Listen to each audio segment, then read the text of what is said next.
മാംസ്യം, vitamin A, vitamin B, vitamin C, calcium ഇവയെല്ലാം അടങ്ങിയിട്ടുണ്ട്. അപ്പൊ ഞാനിവിടെ ഓരോ പച്ചക്കറികളുടെയും ഉദാഹരണം പറഞ്ഞിട്ടുണ്ട്. അന്നജം കൂടുതലായി അടങ്ങിയിട്ടുള്ളത് കിഴങ്ങ് വർഗ്ഗവിളകളിലാണ്. ഉരുളക്കിഴങ്ങ്, മധുരക്കിഴങ്ങ്, കാച്ചിൽ, ചേമ്പ്, മരിച്ചീനി മുതലായ കിഴങ്ങ് വർഗ്ഗവിളകളിൽ അന്നജം കൂടുതലുണ്ട്. പിന്നെ മാംസ്യം നമുക്കറിയാം, പയർ വർഗ്ഗവിളകൾ, പയർ, ഗ്രീൻ പീസ്, ബീൻസ്, ചതുരപ്പയർ, അമരപ്പയർ ഇവയിലെല്ലാം മാംസ്യം കൂടുതലായി അടങ്ങിയിട്ടുണ്ട്.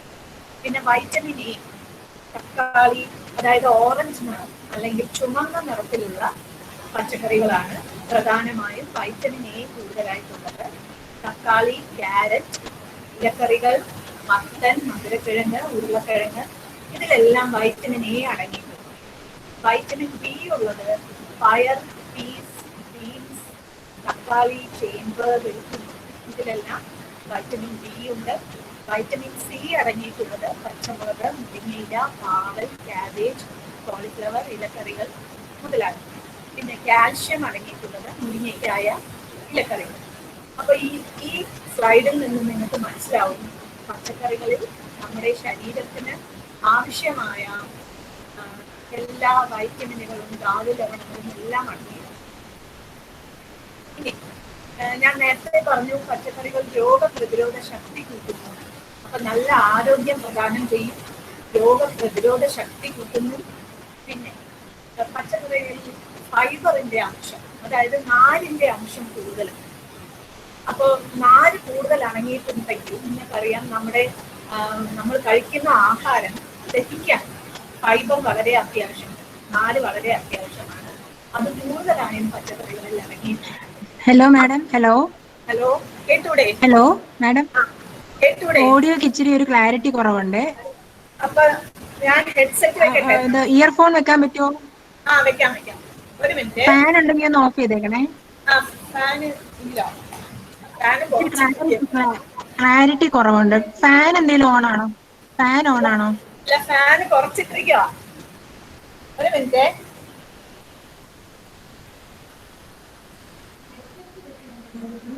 ഹെഡ്സെറ്റ് വെച്ചിട്ടുണ്ടല്ലോ അല്ലേ?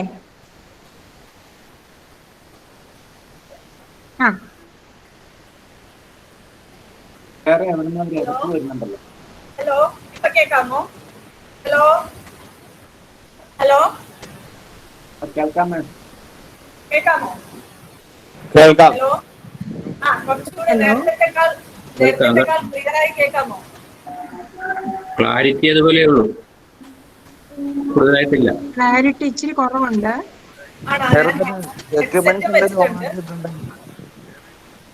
ഹലോ, കുറവാണോ രശ്മി?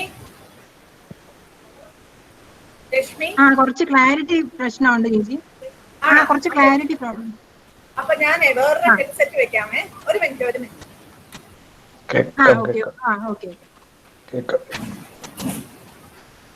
ചില വോളിയം കൂട്ടിയാൽ മതിയായിരിക്കും. കുറച്ച് വോളിയം കൂട്ടിയ.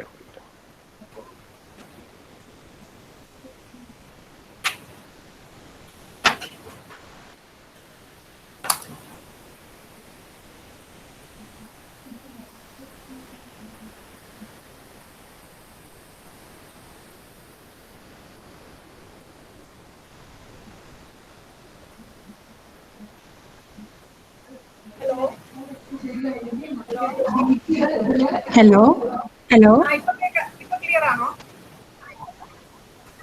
ഇപ്പൊ പഴയ പോലൊക്കെ തന്നെയുള്ളു, വലിയ വ്യത്യാസമൊന്നുമില്ല. ഹലോ, ഇപ്പോഴോ? ഇപ്പൊ മാം ഇച്ചിരി ശബ്ദത്തിൽ പറഞ്ഞാൽ മതിയെന്ന് തോന്നുന്നു. ഞാൻ വോളിയം കുറച്ച് കൂട്ടി വെച്ചു. ഒരു മിനിറ്റ്. വോളിയം കുറച്ചുകൂടെ കൂട്ടട്ടെ. ഹലോ, ഇപ്പോഴോ കേൾക്കാമോ? ഹലോ, കേക്കാം. ഓക്കെ.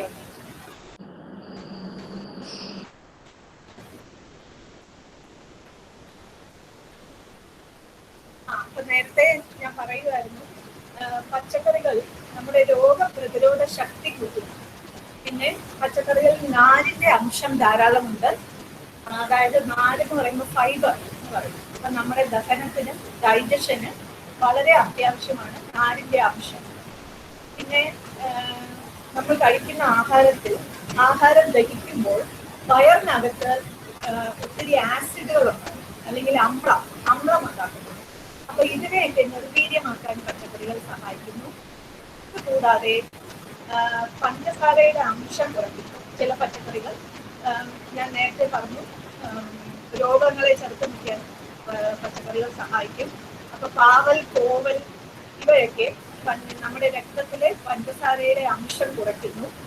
അതുകൂടാതെ HIV വൈറസിനെ ചെറുക്കുന്നതായിട്ടും കണ്ടിട്ടുണ്ട്.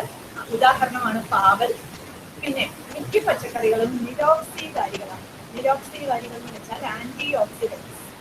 ഈ ആന്റി ഓക്സിഡൻസ് കൊണ്ട് എന്താണ് പ്രയോജനം എന്ന് വെച്ചാൽ, ഇപ്പൊ ചിലർക്ക് ഹാർട്ടിന്റെ അസുഖം, പിന്നെ കിഡ്നി, അങ്ങനെ പലതരം അസുഖങ്ങളുള്ളവരുണ്ട്. അപ്പോൾ ഈ നിരോക്സീകാരികൾ ഇങ്ങനത്തെ അസുഖങ്ങളെ ചെറുക്കുന്നു, നിർത്തുന്നു. അപ്പൊ ഇതെല്ലാമാണ് പച്ചക്കറികളുടെ പ്രാധാന്യം. ഇപ്പൊ നിങ്ങൾ ICMR എന്ന് കേട്ടുകയാണ്. ICMR എന്ന് വെച്ചാൽ Indian council of medical research. അപ്പൊ ഈ ICMR പറയുന്നത്, ശുപാർശ ചെയ്തിട്ടുള്ളതനുസരിച്ച് ദിനം പ്രതി ഒരു മനുഷ്യൻ കഴിക്കേണ്ട പച്ചക്കറികളുടെ അളവാണ് 295 ഗ്രാം. ഏകദേശം നമുക്കൊരു 300 ഗ്രാം എന്ന് കരുതാം. ഇതിൽ ഭൂരിഭാഗം നമ്മൾ കഴിക്കേണ്ടത് ഇലക്കറികൾ, അതായത് 125 ഗ്രാം, കിഴങ്ങ് വർഗ്ഗങ്ങൾ 85 ഗ്രാം, കായ്കറികൾ 85 ഗ്രാം. അപ്പൊ ഈ അളവ് കാണുകയാണെങ്കിൽ നിങ്ങൾക്ക് മനസ്സിലാവും ഭൂരിഭാഗം കഴിക്കേണ്ടത് എന്താണ്, ഇലക്കറികൾ. എന്നാൽ നമ്മൾ ഈ 300 ഗ്രാമിൽ ഒരു മനുഷ്യൻ കേരളത്തിൽ ശരാശരി കഴിക്കുന്നത് ഏകദേശം 30 ഗ്രാമോ 40 ഗ്രാമോ മാത്രമാണ്. അപ്പൊ അതിൽ നിന്ന് നിങ്ങൾക്ക് വ്യത്യാസം മനസ്സിലാവും. ഇനി ഇതിൽ തന്നെ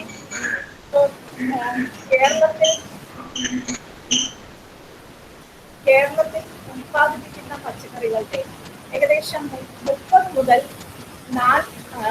കേരളത്തിൽ നമുക്ക് ആവശ്യമുള്ള പച്ചക്കറികളുടെ 30 മുതൽ 40% വരെ മാത്രമേ നമ്മൾ ഉത്പാദിപ്പിക്കുന്നു. ഭൂരിഭാഗം പച്ചക്കറികളും അന്യ സംസ്ഥാനങ്ങളിൽ നിന്നാണ് കൊണ്ടുവരുന്നത്. അപ്പൊ നിങ്ങൾക്കറിയാം, നമ്മുടെ അയൽ സംസ്ഥാനങ്ങളായ തമിഴ്നാടിൽ നിന്നും കർണാടകയിൽ നിന്നുമൊക്കെ വിഷലിപ്തമായ പച്ചക്കറികളാണ് കേരളത്തിലേക്ക് കൊണ്ടുവരുന്നത്. അപ്പൊ ഈ അവസ്ഥയ്ക്ക് ഒരു മാറ്റം വന്നേ പറ്റും.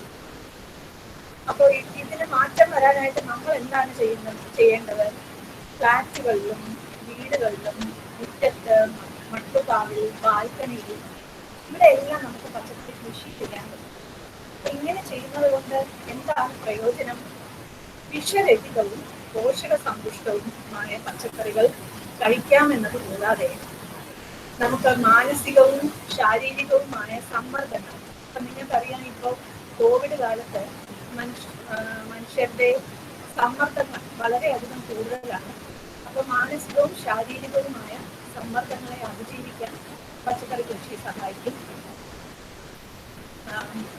കേരളത്തിൽ പച്ചക്കറി കൃഷിക്ക് സ്വയം പര്യാപ്തത നേടാൻ സാധിക്കട്ടെ, ഈ കോവിഡ് കാലത്ത് സാധിക്കട്ടെ എന്ന് ആശിച്ചുകൊണ്ട് നമുക്ക് ഇന്നത്തെ വിഷയത്തിലേക്ക് കടക്കാം. സൗണ്ട് ക്ലാരിറ്റി തീരെ മോശമാണ്. സൗണ്ട് തീരെ മോശമാണെന്നാണ്. It's not audible. ഞാൻ എന്റെ വോളിയം മാക്സിമം വെച്ചിരിക്കുകയാണ്. ഹലോ, വോളിയത്തിന്റെ പ്രോബ്ലം ആണോ അതോ മാമിന്റെ മൗത്ത് പീസ് സെറ്റ് ചെയ്യാഞ്ഞിട്ടാണോ എന്ന് സംശയം. മൗത്ത് പീസ് എങ്ങനെ സെറ്റ് ചെയ്തിരിക്കുകയാണല്ലോ. ഹലോ, എന്തോ ഒരു ഡിസ്റ്റർബൻസ് വരുന്നുണ്ട് മാഡം. ഇരയ്ക്കുന്ന ശബ്ദം കേൾക്കുന്നത്. ഇരപ്പല തോന്നുന്നു.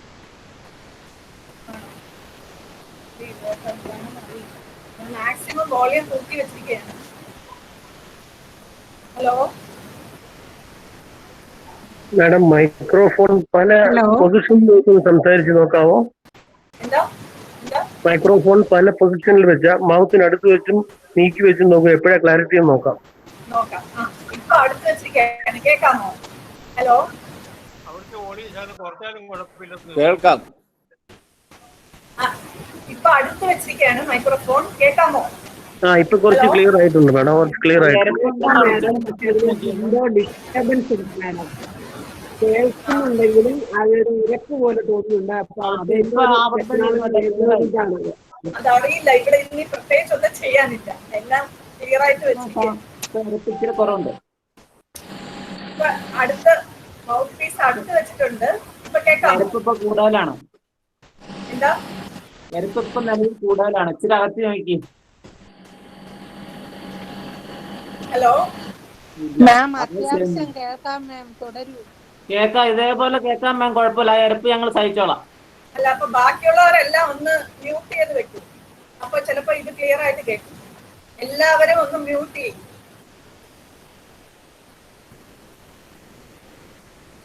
ഓക്കെ, അപ്പൊ നമുക്ക് ഇന്നത്തെ വിഷയത്തിലോട്ട് കടക്കാം.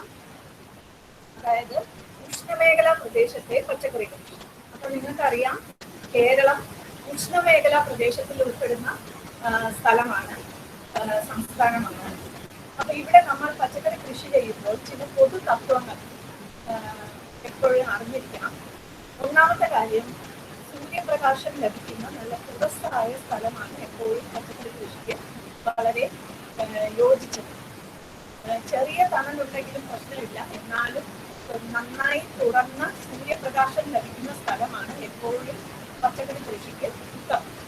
പിന്നെ നീർവാർച്ചയുള്ള വെള്ളക്കെട്ടില്ലാത്ത പ്രദേശങ്ങൾ വേണം നമ്മൾ പച്ചക്കറി കൃഷിക്കായി തിരഞ്ഞെടുക്കാൻ. ഗ്രോ ബാഗിൽ കൃഷി ചെയ്യുമ്പോഴും നല്ല സൂര്യപ്രകാശം ലഭിക്കുന്ന സ്ഥലം തിരഞ്ഞെടുക്കണം. അതാണ് നമ്മൾ മട്ടുപാവിൽ സാധാരണ ഗ്രോ ബാഗിൽ കൃഷി ചെയ്യാറ്. പിന്നെ ഗ്രോ ബാഗിൽ നിറയ്ക്കാനായിട്ട് ഉപയോഗിക്കുന്ന മണ്ണ്, മണൽ എന്നിവ രോഗ കീടബാധ ഇല്ലാത്ത സ്ഥലങ്ങളിൽ നിന്നും മാത്രമേ നമ്മൾ ശേഖരിക്കാവൂ. പിന്നെ ദിവസവും ചെടികൾക്ക് ജലസേചനം നടത്തണം, അതെല്ലാവർക്കും അറിയാം. പിന്നെ കളകൾ ഉണ്ടാകുമ്പോൾ തന്നെ അവ പിഴുതെടുത്ത് നശിപ്പിക്കും. എന്തുകൊണ്ടെന്നാൽ നമ്മൾ ചെടിക്ക് നൽകുന്ന വെള്ളവും വളവും എല്ലാം ഈ കളകൾ വലിച്ചെടുത്ത് ചെടിക്ക് നൽകാതെ വയ്ക്കും. അതുകൊണ്ടാണ് കളകളെ അപ്പോൾ നമ്മൾ പിഴുതെടുത്ത് നശിപ്പിക്കുന്നത്. പിന്നെ പടർത്തി വളർത്തുന്ന പച്ചക്കറികൾ, അതായത് ഇപ്പൊ വള്ളിപ്പയർ, പാവൽ, പടവലം ഇങ്ങനത്തെ പച്ചക്കറികളൊക്കെ വളർത്തുമ്പോൾ പന്തലിട്ട് കൊടുക്കും. അപ്പൊ ഇത്രയുമാണ് പച്ചക്കറി കൃഷിയിലെ പൊതുവായ തത്വം. ഉഷ്ണമേഖല പ്രദേശത്തെ പച്ചക്കറികളെ നമുക്ക് പ്രധാനമായും പല വർഗ്ഗങ്ങളായി. ഒന്നാമത്തത് വഴുതന വർഗ്ഗ പച്ചക്കറികൾ, പിന്നെ വെള്ളരി വർഗ്ഗ പച്ചക്കറികൾ, പയറുവർഗ്ഗ പച്ചക്കറികൾ, വെണ്ട, ചീര. ഇത്രയുമാണ് പ്രധാനപ്പെട്ട ഉഷ്ണമേഖല പച്ചക്കറികൾ. ഇതിൽ ആദ്യം വരുന്നതാണ് വഴുതന വർഗ്ഗ. ഹലോ ഹലോ ഹലോ കേൾക്കാമോ രശ്മി? Hello madam. പറയൂ രശ്മി. ഹലോ ഹലോ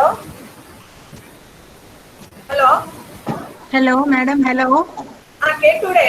ഹലോ മാഡത്തിന്റെ കേൾക്കാം, ക്ലാസ് തുടർന്ന് മാഡം പറയുന്ന കേൾക്കാം, ക്ലാസ് തുടർന്നു. ഇച്ചിരി ബ്രേക്കിംഗ് ഉണ്ട് കേട്ടോ, വോയിസ് ബ്രേക്ക് ചെയ്ത് പോകുന്ന ചേച്ചി. എന്താ വോയിസ് ബ്രേക്ക് ആയി പോകുന്നുണ്ട്.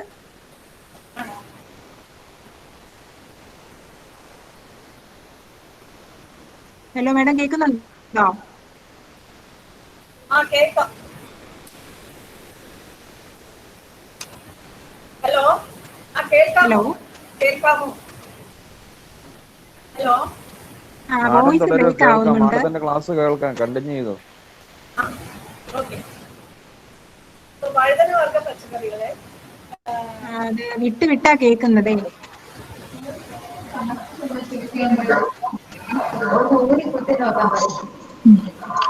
മാഡം, ആ ഹെഡ്സെറ്റിന്റെ കണക്ഷൻ ഒന്ന് മാറ്റിയിട്ട് ഒന്നുകൂടെ ഒന്ന് കുത്തി നോക്കാവോ?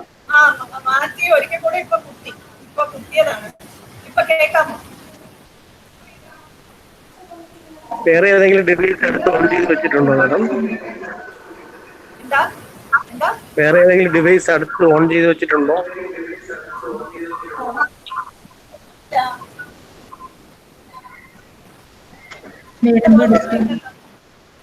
കേൾക്കാമോ? ഇപ്പൊ കേൾക്കാമോ? ഹലോ ചോദിക്കുമ്പോൾ കേൾക്കാം. ഇത് ചെറിയ എരപ്പാണ് പ്രശ്നം. സാരമില്ല, ക്ലാസ് പോട്ടെ. ബ്രേക്ക് ആണ്, നമ്മൾ പറയുന്നതും കേൾക്കുന്നില്ല. ഹലോ എനിക്ക് കേൾക്കാം. രശ്മി പറയുന്നത് എനിക്ക് കേൾക്കാം. തുടങ്ങട്ടെ, അപ്പൊ ക്ലാസ് തുടങ്ങട്ടെ. മാഡം ഏതെങ്കിലും ഇലക്ട്രോണിക് ഡിവൈസ് വേറെ ഏതെങ്കിലും അടുത്ത് വെച്ചിട്ടുണ്ടോ? അടുത്ത് വേറെ ഏതെങ്കിലും ഡിവൈസ് വെച്ചിട്ടുണ്ടോ? അതിന്റെ എന്തെങ്കിലും ഡിസ്റ്റർബൻസ് ആണോ എന്ന് സംശയമുണ്ട്. ഇല്ല, ഒന്നും വെച്ചിട്ടില്ല. മൊബൈൽ മാത്രം ഉണ്ടായിരുന്നു, അത് ഞാൻ ദൂരെ വെക്കുകയും ചെയ്തു. മൊബൈൽ ഉണ്ടായിരുന്നു. ഓക്കെ, ഫാൻ ഇല്ലല്ലോ അല്ലേ? ഇല്ല. ഇപ്പൊ മാഡത്തിന്റെ സൗണ്ട് ക്ലിയർ ആണ്. ക്ലാസ് തുടരും സർ. ഇപ്പോൾ ഓക്കെ ആണോ? ക്ലാസ് തുടർന്നോളൂ. ഓക്കെ. അപ്പൊ പച്ചക്കറി, ഉഷ്ണമേഖലാ പച്ചക്കറികളെ നമുക്ക് പ്രധാനമായും വഴുതന വർഗ്ഗ പച്ചക്കറികൾ, വെള്ളരി വർഗ്ഗ പച്ചക്കറികൾ, പയറുവർഗ്ഗ പച്ചക്കറികൾ, പിന്നെ ചീര, വെണ്ട, ഇത്രയുമാണ് പ്രധാനപ്പെട്ട ഗ്രൂപ്പുകൾ. അതിൽ ആദ്യത്തെ ഗ്രൂപ്പാണ് വഴുതന വർഗ്ഗ പച്ചക്കറികൾ. അപ്പൊ വഴുതന വർഗ്ഗ പച്ചക്കറികൾ ഈ പേര് പറയുന്നത് പോലെ തന്നെ ഇതിൽ ഉൾപ്പെടുന്നത് വഴുതന അല്ലെങ്കിൽ കത്തിരി, പച്ചമുളക്, തക്കാളി. അപ്പോ ഈ വഴുതന വർഗ്ഗ പച്ചക്കറികളുടെ പ്രത്യേകത എന്തെന്ന് വെച്ചാൽ, നമ്മൾ വിത്ത് പ്രോട്രയിലോ അല്ലെങ്കിൽ തവാരണയിലോ വിത്ത് പാകി കിളിർപ്പിച്ച് ഒരു 3 ആഴ്ചയ്ക്ക് ശേഷം തൈ പറിച്ചു നട്ടാണ് ഇവയെ വളർത്തേണ്ടത്. അപ്പൊ ഈ ഒരേ വർഗത്തിൽ പെട്ട പച്ചക്കറികളുടെ പ്രത്യേകത എന്തെന്ന് വെച്ചാൽ ഇവയുടെ കൃഷി രീതി ഒരേപോലെയാണ്. അപ്പൊ വഴുതന വർഗ്ഗ പച്ചക്കറികളുടെ കൃഷി രീതി എന്തെന്ന് വെച്ചാൽ, നമ്മൾ വിത്ത് പ്രോട്രയിൽ ഇട്ട് മുളപ്പിച്ച് ചെടി ഒരു 3 ആഴ്ച പ്രായമാവുമ്പോൾ തൈ നമ്മൾ പറിച്ച് ഫീൽഡിലോട്ട് നട്ടിട്ടാണ് ഇത് വളർത്തുന്നത്, അല്ലെങ്കിൽ ഫീൽഡിലോ അല്ലെങ്കിൽ ഗ്രോ ബാഗിലോ.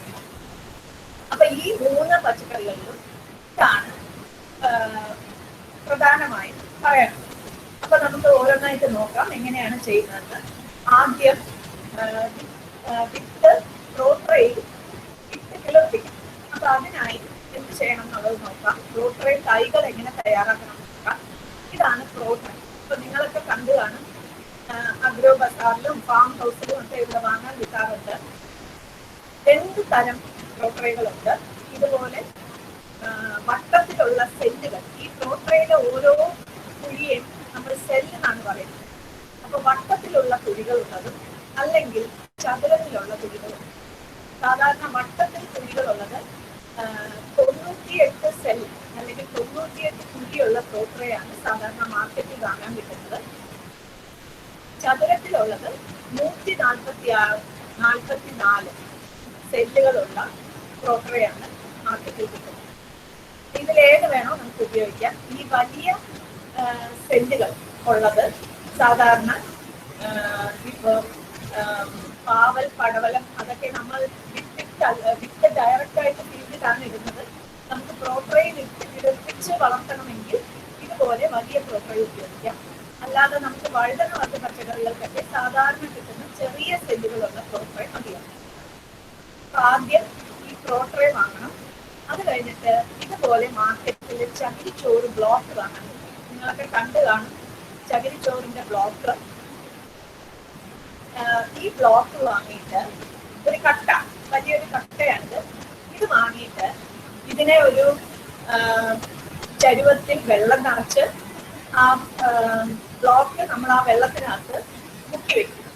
അപ്പൊ മുക്കി വെക്കുമ്പോൾ ഇതിങ്ങനെ കുതിർന്ന് ചകിരിച്ചോറ് കുതിർന്ന് ഒരു അരമണിക്കൂർ 1 മണിക്കൂർ കഴിയുമ്പോൾ ഇതുപോലെ ചകിരിച്ചോറ് വെള്ളത്തിൽ കുതിർത്തത് നമുക്ക് ലഭിക്കും. ഇതിന്റെ കൂടെ മണ്ണിര കമ്പോസ്റ്റ് നമുക്ക് മാർക്കറ്റിൽ വാങ്ങാൻ കിട്ടും.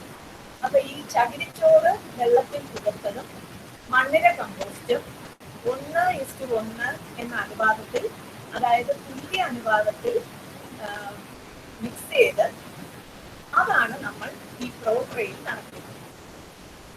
അപ്പൊ ഇതുപോലെ ചകിരിച്ചോറ് കുതിർത്തതും മണ്ണിര കമ്പോസ്റ്റും പ്രോട്രയിൽ നിറച്ചിട്ട് വിത്ത് പാകണം. ഓരോ കുഴിയിലും ഓരോ വിത്ത് ഇതുപോലെ. Madam, Sharada madam, excuse me madam, ആ പ്രസന്റേഷൻ ഇടയ്ക്ക് ഓഡിയൻസ് പ്രസന്റ് ചെയ്തപ്പോ പ്രസന്റേഷൻ സ്ക്രീൻ പോയി. അപ്പൊ മാഡത്തിന്റെ സിസ്റ്റത്തിൽ നിന്ന് റിസ്റ്റോർ പ്രസന്റേഷൻ ഒന്നുകൂടെ കൊടുക്കണം. സ്റ്റോപ്പ് ഷെയറിംഗ് കൊടുക്കട്ടെ. സ്റ്റോപ്പ് ഷെയറിംഗ് റിസ്റ്റോർ പ്രസന്റേഷൻ തന്നെ താഴെ കാണിക്കും. ഇല്ല, അങ്ങനെ കാണിക്കും.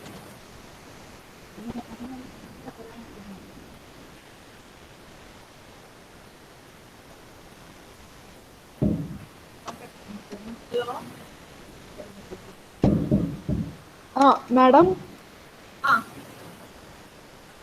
റിസ്റ്റോർ പ്രസന്റേഷൻ കൊടുത്താൽ മതി. അത് പറ്റിയില്ലെങ്കിൽ സ്റ്റോപ്പ് കൊടുത്തിട്ട് ഒന്നുകൂടെ പ്രസന്റേഷൻ ഇടുക. നോക്കട്ടെ. റിസ്റ്റോർ ഉണ്ടെങ്കിൽ ആ ഓപ്ഷൻ കൊടുത്താൽ മതി. റിസ്റ്റോർ കാണുന്നില്ല. ഇപ്പൊ വന്നു. Okay okay. പാർട്ടിസിപ്പൻസ് ദയവായി പ്രസന്റ് നോ ബട്ടൺ അമർത്താതിരിക്കുക. തുടങ്ങാം മാഡം. ഓക്കെ. അപ്പൊ ഇത് കണ്ടായിരുന്നോ? ഇതുപോലെ റോട്ടറിയില് ഓരോ സെല്ലിലും ഓരോ കുഴിയിലും ഓരോ വിത്ത് വീതം ഇതുപോലെ പാകും. ഇത് നമ്മൾ വിത്ത് പാകി 3 ആഴ്ച പ്രായമാകുമ്പോൾ തൈ വളർന്നു നിൽക്കുന്ന റോട്ടറികളാണ് ഈ കാണുന്നത്. പച്ചമുളക്, തക്കാളി, വഴുതന അല്ലെങ്കിൽ കത്തിരിക്ക. ഇനി ഞാൻ പറഞ്ഞു വിത്തിട്ട് വിത്ത് മുളച്ച് 3 ആഴ്ച കഴിയുമ്പോൾ നമ്മൾ അതിനെ ഗ്രോ ബാഗിലോട്ടോ അല്ലെങ്കിൽ പുരയിടത്തിലോട്ടോ മാറ്റിയിടും. അപ്പൊ ആദ്യം ഗ്രോ ബാഗ് ആണെങ്കിൽ എങ്ങനെയാണെന്ന് നോക്കാം. നമുക്ക് മാർക്കറ്റിൽ ലഭിക്കുന്ന ഗ്രോ ബാഗുകൾ പല സൈസിലുണ്ട്. അതിൽ പച്ചക്കറികൾക്ക് ഏറ്റവും അനുയോജ്യമായത് 40 centimetre by 24 centimetre by 24 centimetre എന്ന അളവിലുള്ള ഗ്രോ ബാഗ് ആണ്. ഈ ഗ്രോ ബാഗിൽ ഏകദേശം നമുക്കൊരു 15 കിലോ പോട്ടിംഗ് മിശ്രിതം നിറയ്ക്കാൻ സാധിക്കും. അപ്പൊ ഈ 15 കിലോ പോട്ടിംഗ് മിശ്രിതം എന്ന് വെച്ചാൽ അതിൽ എന്തൊക്കെയാണ് ഉൾപ്പെടുന്നത് നോക്കാം. പോട്ടിംഗ് മിശ്രിതത്തിൽ മേൽമണ്ണ്, ചാണകപ്പൊടി, മണൽ അല്ലെങ്കിൽ ചകിരിച്ചോറ് കമ്പോസ്റ്റ്. നമുക്കറിയാം മണൽ ഇപ്പോൾ വില കൂടുതലാണ്, അതിന്റെ ലഭ്യതയും കുറവാണ്. അതുകൊണ്ട് നമുക്ക് മണലിന് പകരം ചകിരിച്ചോറ് കമ്പോസ്റ്റ് ആയാലും മതി. അപ്പൊ ഈ 3 മേൽമണ്ണ്, ചാണകപ്പൊടി, മണൽ അല്ലെങ്കിൽ ചകിരിച്ചോറ് കമ്പോസ്റ്റ് തുല്യ അനുപാതത്തിൽ 1:1:1 എന്ന അനുപാതത്തിൽ മിക്സ് ചെയ്യണം. അപ്പൊ നമുക്ക് ഞാൻ നേരത്തെ പറഞ്ഞു 15 കിലോ പോട്ടിംഗ് മിശ്രിതം ഒരു ഗ്രോ ബാഗിൽ നിറയ്ക്കാൻ സാധിക്കും. അങ്ങനെയാണെങ്കിൽ മേൽമണ്ണ് 5 കിലോ, ചാണകപ്പൊടി 5 കിലോ, മണൽ അല്ലെങ്കിൽ ചകിരിച്ചോറ് കമ്പോസ്റ്റ് 5 കിലോ. അങ്ങനെ മൊത്തത്തിൽ 15 കിലോ പോട്ടിംഗ് മിശ്രിതം ഒരു ഗ്രോ ബാഗിൽ നിറയ്ക്കണം. ഇനി ഇതിന്റെ കൂടെ 50 ഗ്രാം കുമ്മായം അല്ലെങ്കിൽ ഡോളം. ഇതെന്തിനാണെന്ന് വെച്ചാൽ കേരളത്തിലെ മണ്ണ് അമ്ലത കൂടിയ മണ്ണാണ്. അമ്ലത എന്ന് പറയുമ്പോൾ അസിഡിക്. അപ്പൊ ഈ അസിഡിക് മണ്ണിന്റെ pH ആൽക്കലൈൻ ആക്കാനായിട്ട് നമ്മൾ കുമ്മായം അല്ലെങ്കിൽ ഡോളമൈറ്റ് ചേർക്കും. അതിനു വേണ്ടിയിട്ടാണ് ഓരോ ഗ്രോ ബാഗിലും 50 ഗ്രാം കുമ്മായം അല്ലെങ്കിൽ ഡോളമൈറ്റ് ചേർക്കുന്നത്. ഇതിന്റെ കൂടെ 25 ഗ്രാം മൈക്രോ ഫുഡ് അല്ലെങ്കിൽ അയർ. ഇത് ഞങ്ങളുടെ കാർഷിക സർവകലാശാലയിൽ വാങ്ങാൻ കിട്ടാറുണ്ട്. അപ്പൊ ഇത് നിങ്ങൾക്ക് ലഭ്യമാവുകയാണെങ്കിൽ മാത്രം ചേർത്താൽ മതി. അല്ലെങ്കിൽ ഈ പോട്ടിംഗ് മിശ്രിതവും കുമ്മായവും തന്നെ ആ മിശ്രിതത്തിൽ ധാരാളം മതി. അത് തന്നെ മതി ചെടി വളർത്താനായിട്ട്.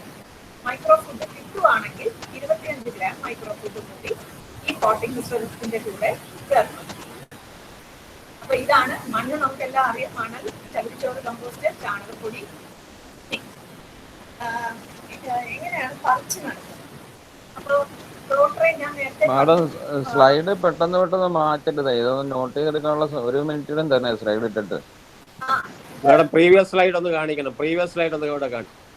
കുറെ നേരം കാണിച്ചല്ലോ, എഴുതി എടുത്തില്ലായിരുന്നോ? അത് വീണ്ടും പോയി ഒന്നുകൂടെ കാണിക്കുക.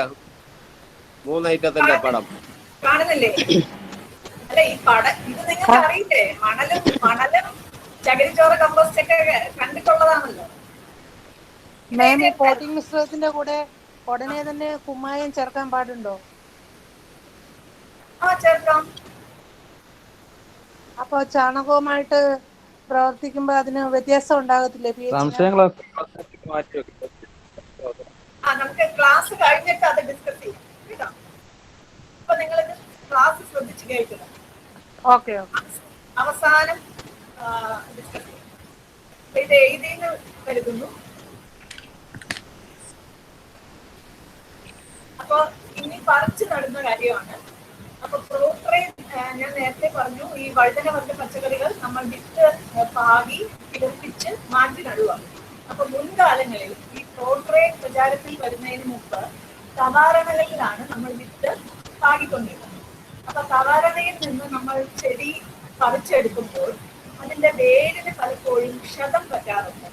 പക്ഷെ പ്രോട്രേ കൊണ്ടുള്ള ഗുണം എന്തെന്ന് വെച്ചാൽ ഇതുപോലെ നിങ്ങൾക്ക് ഈ പടത്തിൽ കാണാം, ഈ ചെടിയുടെ വേരിന് ഒട്ടും തന്നെ ക്ഷതം പറ്റാത്ത രീതിയിൽ പ്രോട്രയിൽ നിന്ന് ചെടി പറിച്ചെടുക്കാൻ സാധിക്കും. അതാണ് ഇവിടെ കാണിച്ചിരിക്കുന്നത്. അപ്പൊ ഇങ്ങനെ ക്ഷതം പറ്റാത്ത രീതിയിൽ നമ്മൾ പറിച്ചെടുത്ത് നടുകയാണെങ്കിൽ ആ ചെടി വളരെ ആരോഗ്യകരമായി വളരുകയും അതിൽ നിന്ന് നമുക്ക് നല്ല വിളവ് ലഭിക്കുകയും ചെയ്യും. അതുകൊണ്ടാണ് ഇക്കാലത്ത് പ്രോട്രേകൾ കൂടുതലായി പ്രചാരത്തിൽ വന്നിരിക്കുന്നത്. പറിച്ചു നട്ട് എങ്ങനെയാണെന്ന് നോക്കാം. ഓരോ ഗ്രോ ബാഗിലും ഇതുപോലെ നമ്മൾ പോട്ടിംഗ് മിശ്രിതം നിറച്ചിട്ട് അതിന്റെ നടുക്കായിട്ട് ഒരു ചെറിയ കുഴി പോലെ ഉണ്ടാക്കി അതിലാണ് ഓരോ തൈ വീതം നടാറുള്ളത്. എല്ലാ പച്ചക്കറികൾക്കും ഗ്രോ ബാഗ് കൃഷി ചെയ്യുമ്പോൾ ജൈവ കൃഷിക്ക് വേണ്ട വളം എന്താണെന്നുള്ളത് പറയാം. മേൽവളമായിട്ട് ഒരു കൈപ്പിടി വീതം എല്ലുപൊടി, വേപ്പിൻ പിണ്ണാക്ക്, ചകിരിച്ചോറ് കമ്പോസ്റ്റ് അല്ലെങ്കിൽ ചാരം, ഇത് തൈ നട്ട് 2 ആഴ്ചയ്ക്കുള്ളിൽ ഇട്ട് കൊടുക്കണം. പിന്നെ കടലപ്പിണ്ണാക്ക് കുതിർത്തതിന്റെ തെളിനീര് അല്ലെങ്കിൽ ഗോമൂത്രം 5 ഇരട്ടി വെള്ളം ചേർത്ത് ആഴ്ച തോറും നനയ്ക്കുന്നതോടൊപ്പം 500 മില്ലി വീതം കൊടുക്കണം. പിന്നെ 2 ആഴ്ച കൂടുമ്പോൾ ഉണക്കി പൊടിച്ച ചാണകപ്പൊടി, മണ്ണിര കമ്പോസ്റ്റ്, ഇവ രണ്ടും ഓരോ കൈപ്പിടി വീതം നൽകണം. ഇത്രയുമാണ് നമ്മൾ ജൈവ രീതിയിൽ ഗ്രോ ബാഗ് കൃഷി ചെയ്യുമ്പോൾ നൽകേണ്ട വളം. മാറ്റാമല്ലോ അല്ലേ?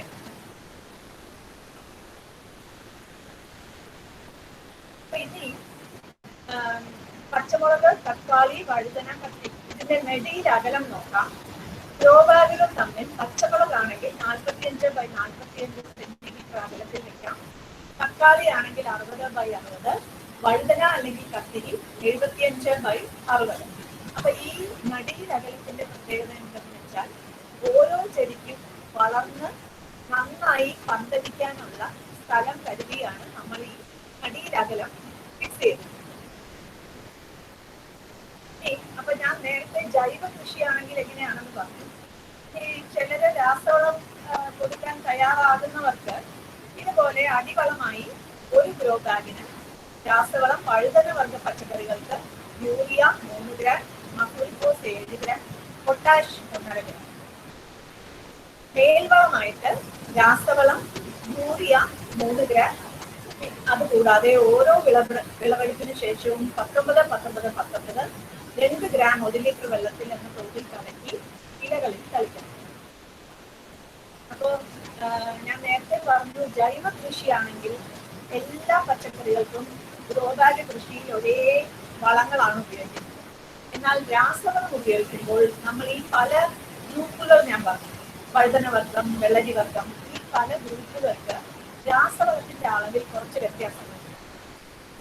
അത് നമുക്ക് ഓരോ ഗ്രൂപ്പ് വരുമ്പോഴും നോക്കാം. ഇതാണ് വളർന്നു നിൽക്കുന്നത് തക്കാളി, വഴുതന. അപ്പൊ ഇത് ഗ്രോ ബാഗിലെ കാര്യമാണ് ഞാൻ പറഞ്ഞത്. ഇതേ വഴുതന വർഗ പച്ചക്കറികൾ നമ്മൾ ഇടയിടത്ത് അല്ലെങ്കിൽ നമ്മുടെ വീട്ടു വളപ്പിൽ നടുവാണെങ്കിൽ എങ്ങനെയാണെന്ന് നോക്കാം. ആദ്യമായി നിലം ഒരുക്കണം. ഇതുപോലെ പില്ലർ വേണമെന്നൊന്നുമില്ല. മൺവെട്ടി കൊണ്ട് നിലം നന്നായി കിളച്ചൊരുക്കി 1 സെന്റിന് 1 കിലോഗ്രാം എന്ന തോതിൽ നമ്മൾ കുമ്മായം. അത് കഴിഞ്ഞിട്ട് വഴുതന വർഗ പച്ചക്കറികൾക്കെല്ലാം തന്നെ ചാലുകൾ എടുത്ത് വേണം കൃഷി ചെയ്യാൻ.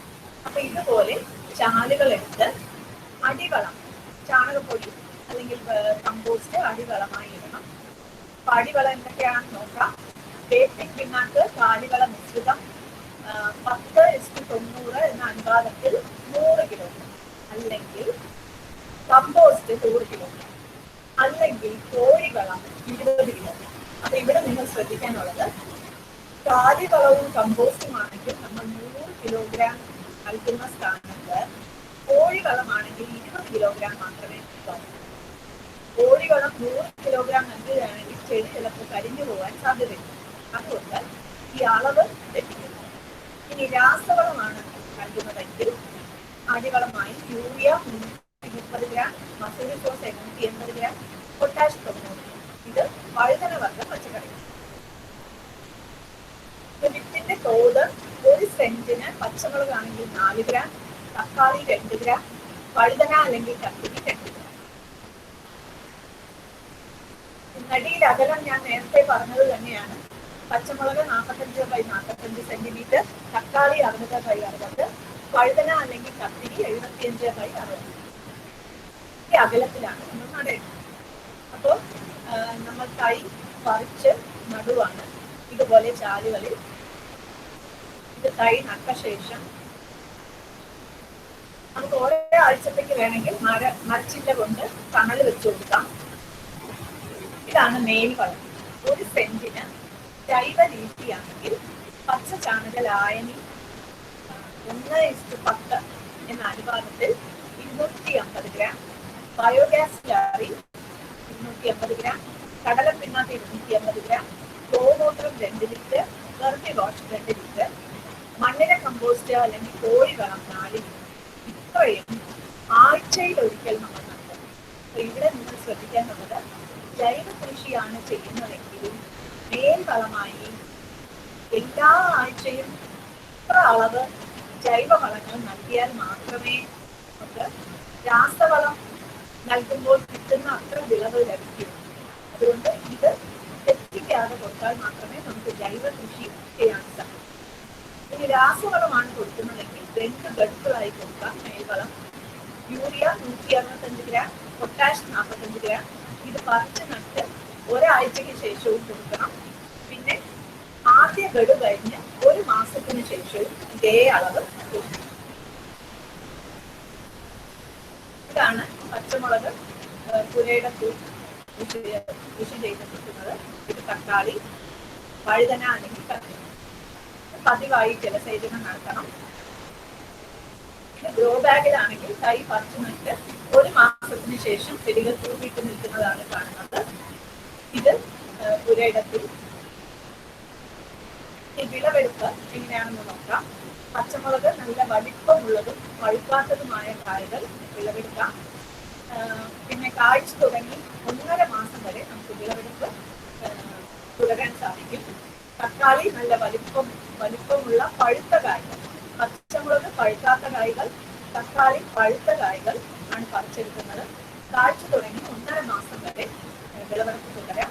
ഇനി വഴുതന അല്ലെങ്കിൽ കത്തിരി നല്ല വലിപ്പമുള്ളതും പഴുക്കാത്തതുമായ കായ്കൾ. അത് കായ്ച്ചു തുടങ്ങി കൂടുതൽ കാലം നമുക്ക് വിളവെടുപ്പ് നടത്താൻ സാധിക്കും. എന്നാൽ വഴുതന അല്ലെങ്കിൽ കത്തിരി കുറച്ചു കാലം കൂടുതൽ നിൽക്കുന്ന ഒരു വിളയാണ്. ഇനി അടുത്തതാണ് വെള്ളരി വർഗ്ഗ പച്ചക്കറികൾ.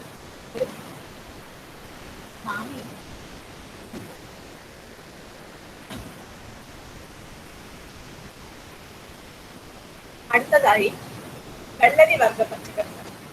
പ്രധാനമായും കേരളത്തിൽ പാവൽ, പടവല, വെള്ളരി, മത്തൻ, കുമ്പളം, തണ്ണിമത്തൻ ഇത്രയുമാണ് കേരളത്തിൽ പ്രധാനമായും കൃഷി ചെയ്യുന്ന വെള്ളരി വർഗ്ഗ പച്ചക്കറി.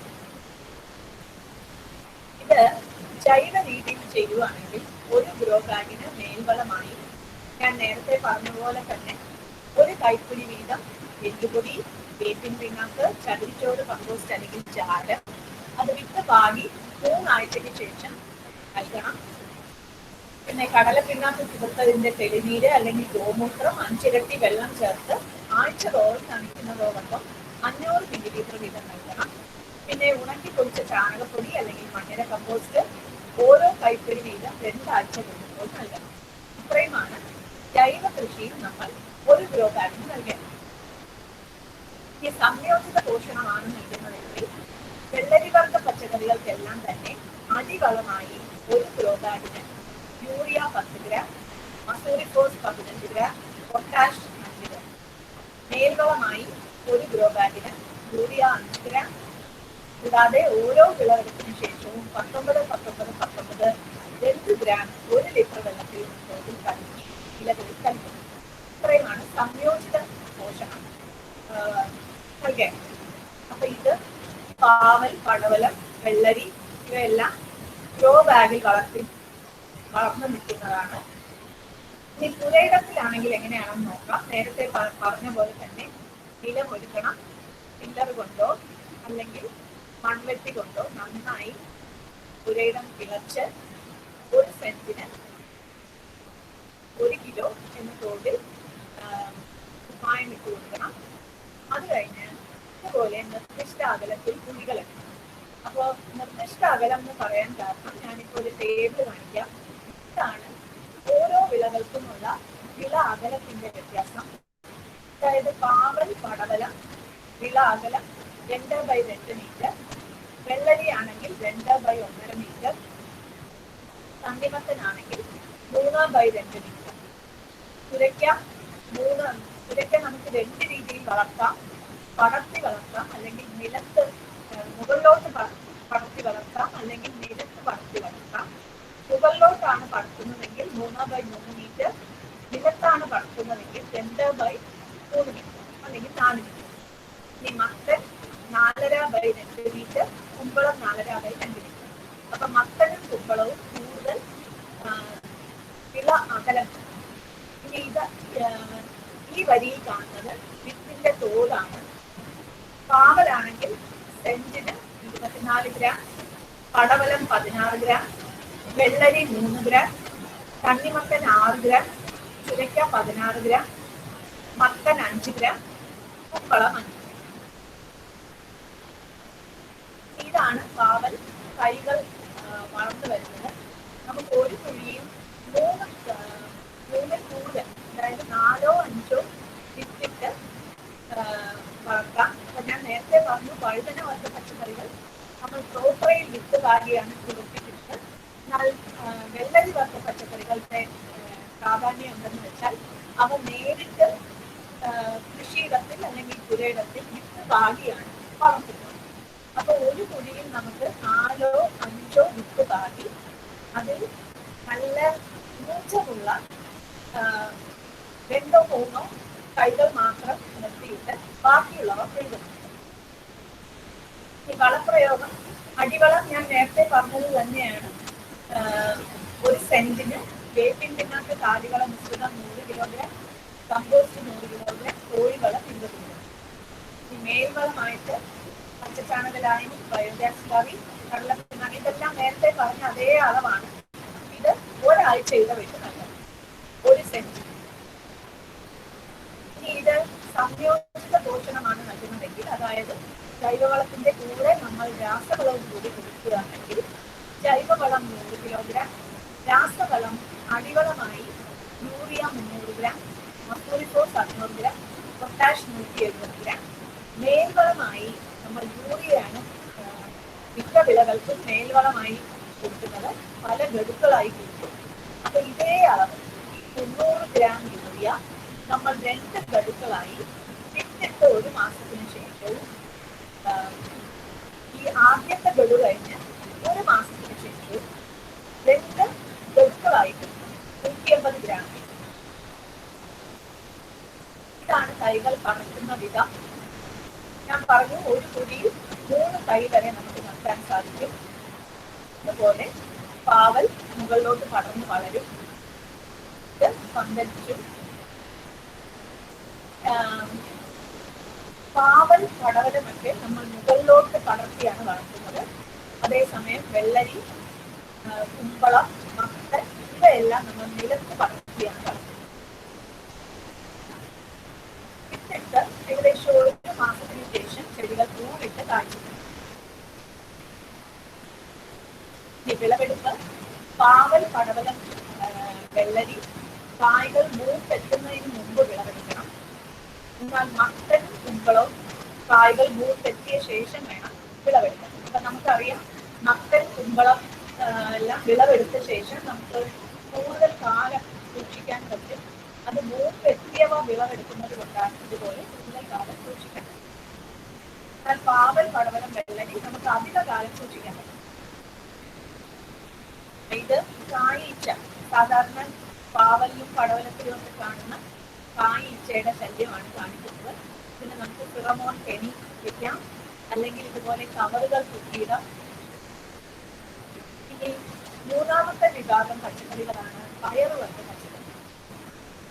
ഇവ പ്രധാനമായും വള്ളിപ്പയറും കുറ്റിപ്പയറുമാണ് പയർ വർഗ്ഗപച്ചക്കറി. ഇതിലാദ്യം വരുന്നത് വള്ളിപ്പയർ. നടിയിലകലം ഗ്രോ ബാഗുകൾ തമ്മിൽ 1.5 മീറ്റർ ബൈ 45 സെന്റിമീറ്റർ. ഇവ വള്ളി വീശുമ്പോൾ നമ്മൾ പന്തലിട്ട് കൊടുക്കണം. മുകളിലോട്ട് പടർത്തി പന്തലിട്ട് കൊടുക്കണം. കുറ്റിപ്പയറാണെങ്കിൽ ഇതുപോലെ നടിയിലകലം ഗ്രോ ബാഗുകൾ തമ്മിൽ 30 സെന്റിമീറ്റർ ബൈ 15 സെന്റിമീറ്റർ അകലത്തിലാണ് വെക്കേണ്ടത്. ജൈവ കൃഷി ഞാൻ നേരത്തെ പറഞ്ഞത് തന്നെയാണ്, അതുകൊണ്ട് ഞാൻ ആവർത്തിക്കുന്നില്ല. ഗ്രോ ബാഗിൽ ഏത് വിള കൃഷി ചെയ്താലും ജൈവ കൃഷിയിൽ നമ്മൾ ഈ വളങ്ങളെല്ലാം നൽകിയിരിക്കും. ഇനി സംയോജിത പോഷണമാണെങ്കിൽ പയർ വർഗ്ഗ പച്ചക്കറികൾക്ക് അടിവളമായി രാസവളം urea 2 gram, Mussooriphos 10 gram, potash 2 gram. ഈ യൂറിയ 2 ഗ്രാം എന്നുള്ളത് നമുക്ക് മേൽവളമായും യൂറിയ 2 ഗ്രാം നൽകണം. അതുകൂടാതെ ഓരോ വിളവെടുപ്പിന് ശേഷവും 19-19-19 2 ഗ്രാം 1 ലിറ്റർ വെള്ളത്തിൽ എന്ന തോതിൽ കലക്കി ഇലകളിൽ കഴിക്കണം. ഈ വള്ളിപ്പയറിന്റെ കുറ്റിപ്പയറിന്റെ വിത്തിന്റെ തോതും വിള അകലവും നോക്കാം. വള്ളിപ്പയർ നടാനായിട്ട് 1 സെന്റിന് 20 ഗ്രാം വിത്ത് ആവശ്യമാണ്. കുറ്റിപ്പയർ 100 ഗ്രാം 1 സെന്റിന്. ഈ വിള അകലം.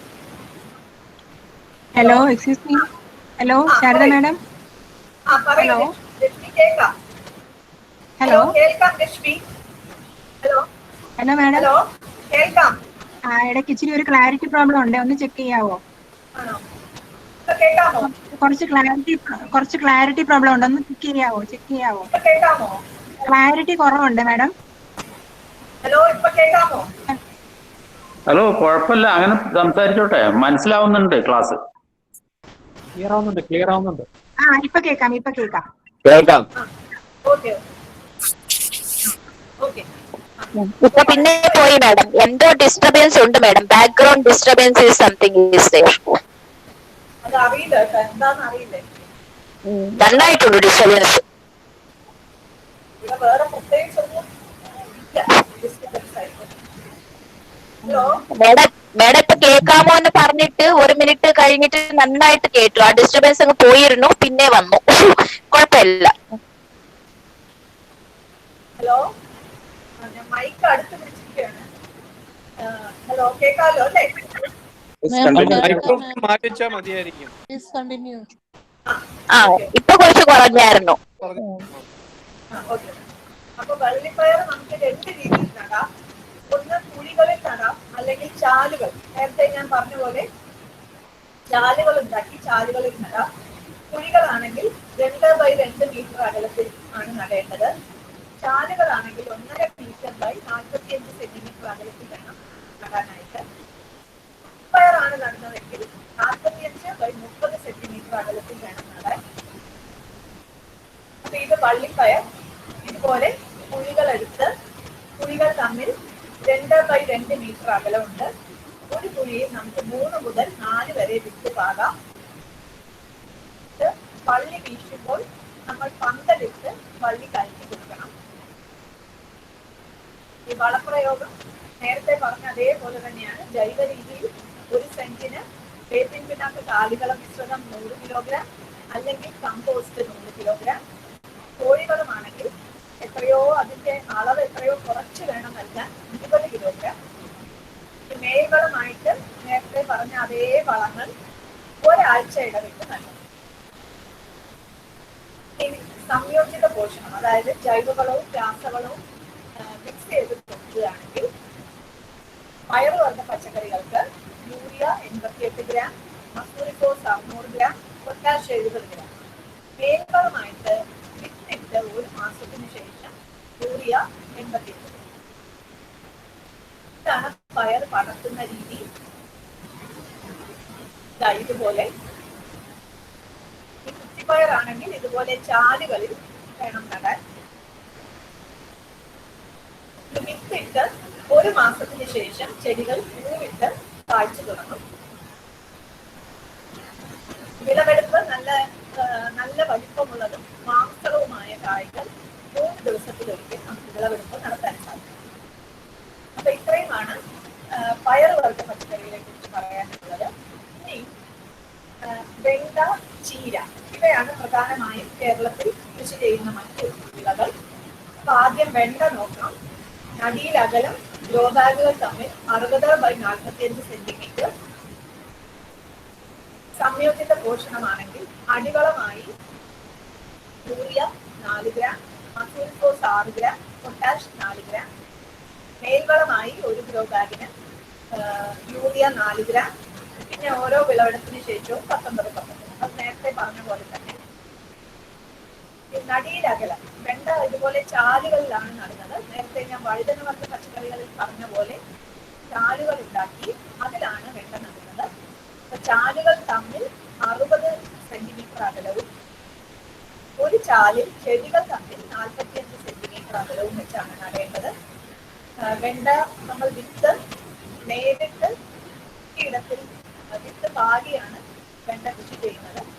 ഇതിന്റെ തോത് 30 ഗ്രാം ഒരു സെന്റ്.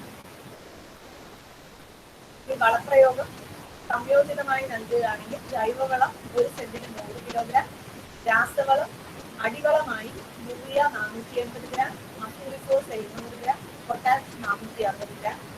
മേൽവളമായി യൂറിയ 480 ഗ്രാം വിത്തിട്ട് 1 മാസത്തിന് ശേഷം നൽകണം. ഈ വിത്തിട്ട് 1 മാസത്തിന് ശേഷം ചെടികൾ പൂവിട്ട് കാഴ്ച തുടങ്ങും. ഗ്രോ ബാഗിൽ ഇത് പുരയുടെ കൃഷിയിൽ കായ്കൾ മുറ്റിപ്പോകുന്നതിന് മുമ്പ് വിളവെടുപ്പ് നടത്തണം. അപ്പൊ വെണ്ടയിൽ നമ്മൾ പ്രത്യേകം ശ്രദ്ധിക്കാനുള്ളത് പൂ കണ്ടു തുടങ്ങി ഒരു 7 അല്ലെങ്കിൽ 8 ദിവസത്തിന് ഒരാഴ്ചക്കകം കായ്കൾ പറിക്കണം, അല്ലെങ്കിൽ അവ മുറ്റിപ്പോകും. ഇതുപോലെ കായ്കൾ മുറ്റിപ്പോകുന്നതിന് മുമ്പ് വിളവെടുക്കണം. ഇനി അടുത്തതായി പ്രധാനപ്പെട്ട ഒരു ഉഷ്ണമേഖലാ പച്ചക്കറിയാണ് ചീര. ഇലക്കറി കേരളത്തിലെ പ്രധാനപ്പെട്ട ഒരു ഇലക്കറിയാണ്. വിത്തിന്റെ തോത് 1 സെന്റ് കൃഷി ചെയ്യാനായിട്ട് 8 ഗ്രാം വിത്ത് വേണം. വില അകലം 30x20 സെന്റിമീറ്റർ. 30 സെന്റിമീറ്റർ അകലത്തിൽ ചാലുകൾ എടുത്ത് ഈ ചാലുകളിൽ തൈകൾ 2 വരിയായി 20 സെന്റിമീറ്റർ അകലത്തിൽ തൈകൾ നടണം. ചീര നമ്മൾ വിത്ത് വഴുതനവർഗ പച്ചക്കറികളിൽ പറഞ്ഞ പോലെ വിത്ത് പ്രോട്ടറയിൽ പാകി പിടിപ്പിച്ചാണ് ചീര പറിച്ചു നടുന്നത്. അതുപോലെ 1 വരിയായി നടാം, അല്ലെങ്കിൽ 2 വരിയായി നടാം. ചാലുകളിൽ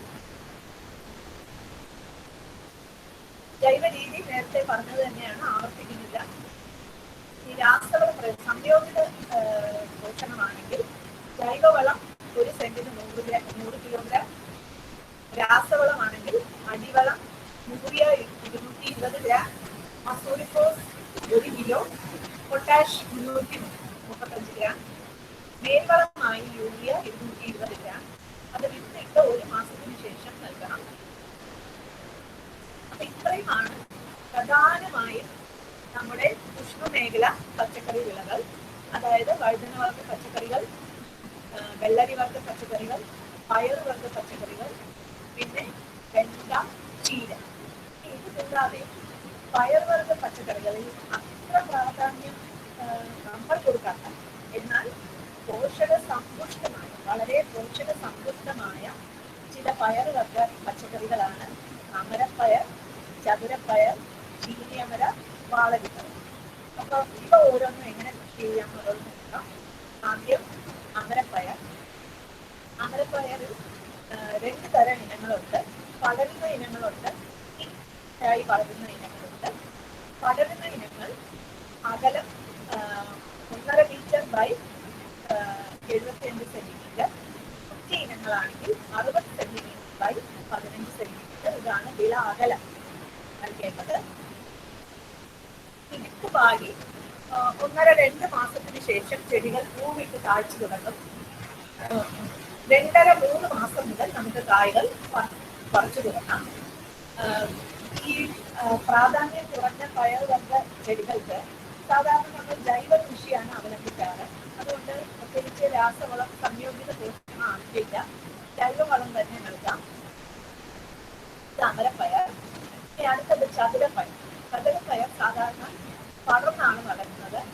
വിള അകലം 1.25 മീറ്റർ ബൈ 75 സെന്റിമീറ്റർ. വിത്തിന്റെ തോത് 1 സെന്റിന് 60 മുതൽ 80 ഗ്രാം വിത്ത് ആവശ്യമാണ്. വിത്ത് പാകി 2.5 മാസത്തിന് ശേഷം ചെടികൾ പൂവിട്ട് കായ്ച്ചു തുടങ്ങും. ഏകദേശം 3 മാസം മുതൽ നമുക്ക് കായ്കൾ പറിച്ചു തുടങ്ങും. ഈ ചീനിയമര വിള അകലം 60 സെന്റിമീറ്റർ ബൈ 30 സെന്റിമീറ്റർ ചാലുകൾ എടുത്താണ് നടുന്നത്. വിത്ത് നേരിട്ട് നമുക്ക് കൃഷിയിടത്തിൽ പാകാം. വിത്തിന്റെ തോത് 40 മുതൽ 50 ഗ്രാം 1 സെന്റിന്. വിത്ത് പാകി 1-1.5 മാസത്തിന് ശേഷം ചെടികൾ പൂവിട്ട് കായ്ച്ചു തുടങ്ങും. 2 മാസം മുതൽ നമുക്ക് കായ്കൾ പറിച്ചു തുടങ്ങും. അടുത്തത് വാളരിപ്പയർ. വാളരിപ്പയറിലും പടരുന്ന ഇനങ്ങളുണ്ട്, കുത്തി ഇനങ്ങളുണ്ട്. പടരുന്ന ഇനങ്ങൾ 4/3 മീറ്റർ അകലത്തിൽ വേണം നടാൻ. കുത്തി ഇനങ്ങളാണെങ്കിൽ 60/60 സെന്റിമീറ്റർ. വിത്ത് പാകി 1-1.5 മാസത്തിന് ശേഷം ചെടികൾ പൂവിട്ട് കായ്ച്ചു തുടങ്ങും. 2 മാസം മുതൽ നമുക്ക് കായ്കൾ പറിച്ചു തുടങ്ങും. അപ്പൊ ഇത്രയുമാണ് പ്രാധാന്യം നമ്മൾ അധികം നൽകിയിട്ടില്ലാത്ത എന്നാൽ വളരെ പോഷക സമ്പുഷ്ടമായ പയർവർഗ വിളകൾ. ഇതൊക്കെ അമരപ്പയർ, ചതുരപ്പയർ, ചീനിയമര, വാളരിപ്പയർ.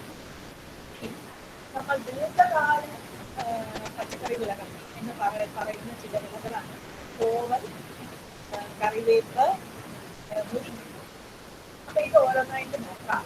ആദ്യമായി കോവൽ. കോവലിന്റെ നടിയിലകലം 3/3 മീറ്ററാണ്.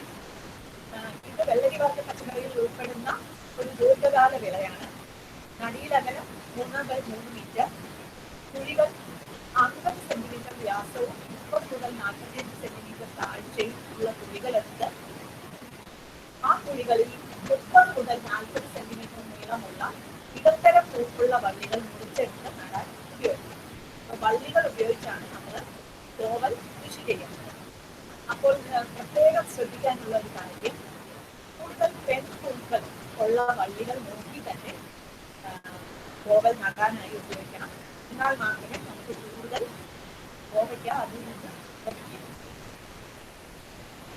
വള്ളി നട്ട് 2-3 മാസത്തിന് ശേഷം ചെടികൾ പൂവിട്ട് കായ്ച്ചു തുടങ്ങും. 3 വർഷത്തോളം നമുക്ക് ആ ചെടിയിൽ നിന്ന് നല്ല വിളവ് കിട്ടും. ഇനി അടുത്തത് മുരിങ്ങ. മുരിങ്ങയിൽ 2 തരം ഇനങ്ങളുണ്ട്. ഏകവർഷിയായ ഇനങ്ങൾ, ബഹുവർഷിയായ ഇനങ്ങൾ. ഏകവർഷിയായ ഇനങ്ങൾക്ക് ഉദാഹരണമാണ് KM1, KM2. ബഹുവർഷിയായ ഇനങ്ങൾ അനുപമ, ഉദാഹരണം അനുപമ. ഏകവർഷിയായ ഇനങ്ങൾ അകലം, നടുന്ന അകലം 2/2 മീറ്റർ. എന്നാൽ ബഹുവർഷിയായ ഇനങ്ങൾ 3/3 മീറ്റർ കൂടുതൽ അകലം വേണം. കുഴികൾ 60 സെന്റിമീറ്റർ വ്യാസവും 60 സെന്റിമീറ്റർ താഴ്ചയുമുള്ള കുഴികൾ എടുത്ത് വേണം മുരിങ്ങ നടാനായിട്ട്. ഈ നടീൽ വസ്തു എന്താണെന്ന് വെച്ചാൽ ഏകവർഷിയായ ഇനങ്ങൾക്ക് വിത്ത് ഉപയോഗിച്ചാണ് കൃഷി ചെയ്യുന്നത്. ബഹുവർഷിയായ ഇനങ്ങൾ വിത്തോ നല്ല വലിപ്പമുള്ള ശിഖരങ്ങളോ ഉപയോഗിച്ച് വേണം വിതരണം നടത്താൻ. 1-1.5 മീറ്റർ നീളമുള്ള കമ്പുകൾ അല്ലെങ്കിൽ ശിഖരങ്ങളാണ് നടാനായി ഉപയോഗിക്കുന്നത്. 6 മാസത്തിന് ശേഷം സാധാരണ മുരിങ്ങ ചെടികൾ പൂവിട്ട് കാണിച്ചു. അടുത്തതായി ഒരു ദീർഘകാല വിളയാണ് കറിവേപ്പ്. കറിവേപ്പ് ഇത് നമ്മൾ കൃഷി ചെയ്യാൻ വേരിൽ നിന്ന് മുളച്ചു വരുന്ന തൈകൾ വേരോടുകൂടി തന്നെ മുറിച്ചെടുത്ത് നടന്നതാണ് ഏറ്റവും ഉത്തമം. നടിയിലകലം 4/4 മീറ്റർ, 50 സെന്റിമീറ്റർ വ്യാസവും 30-45 സെന്റിമീറ്റർ താഴ്ചയുമുള്ള കുഴികളെടുത്ത് വേണം ഈ തൈകൾ നടാനായിട്ട്. 1.5 വർഷം പ്രായമെത്തിയ ചെടികളിൽ നിന്ന് നമുക്ക് നിയന്ത്രിതമായി ഇല മൂല്യമുണ്ട്.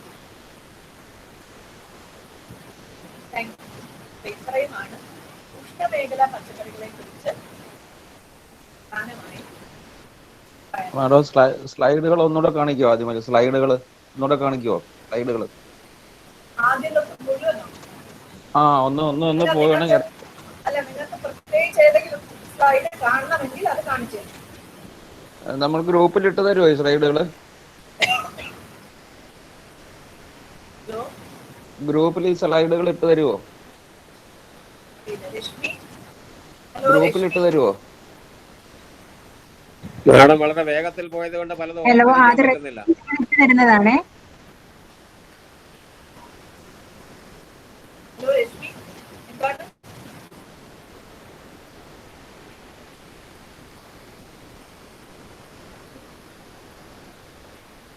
ഹലോ, ക്ലാസ് റെക്കോർഡ് ചെയ്ത് നിങ്ങൾക്ക് ഗ്രൂപ്പിൽ ഇട്ട് തരും. ഇപ്പൊ സംശയങ്ങളുള്ളത് തീർത്തോളൂ.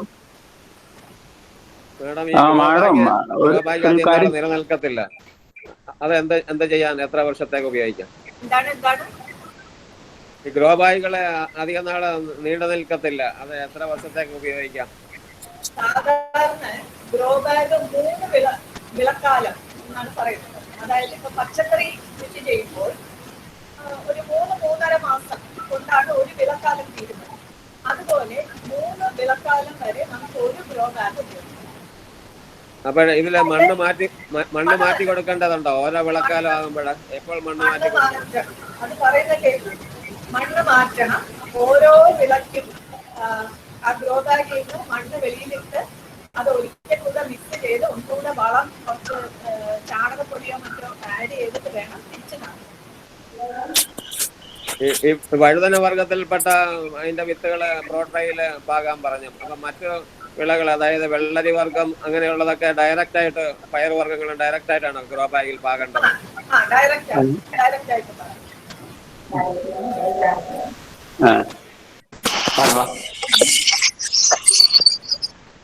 ഹലോ മാം,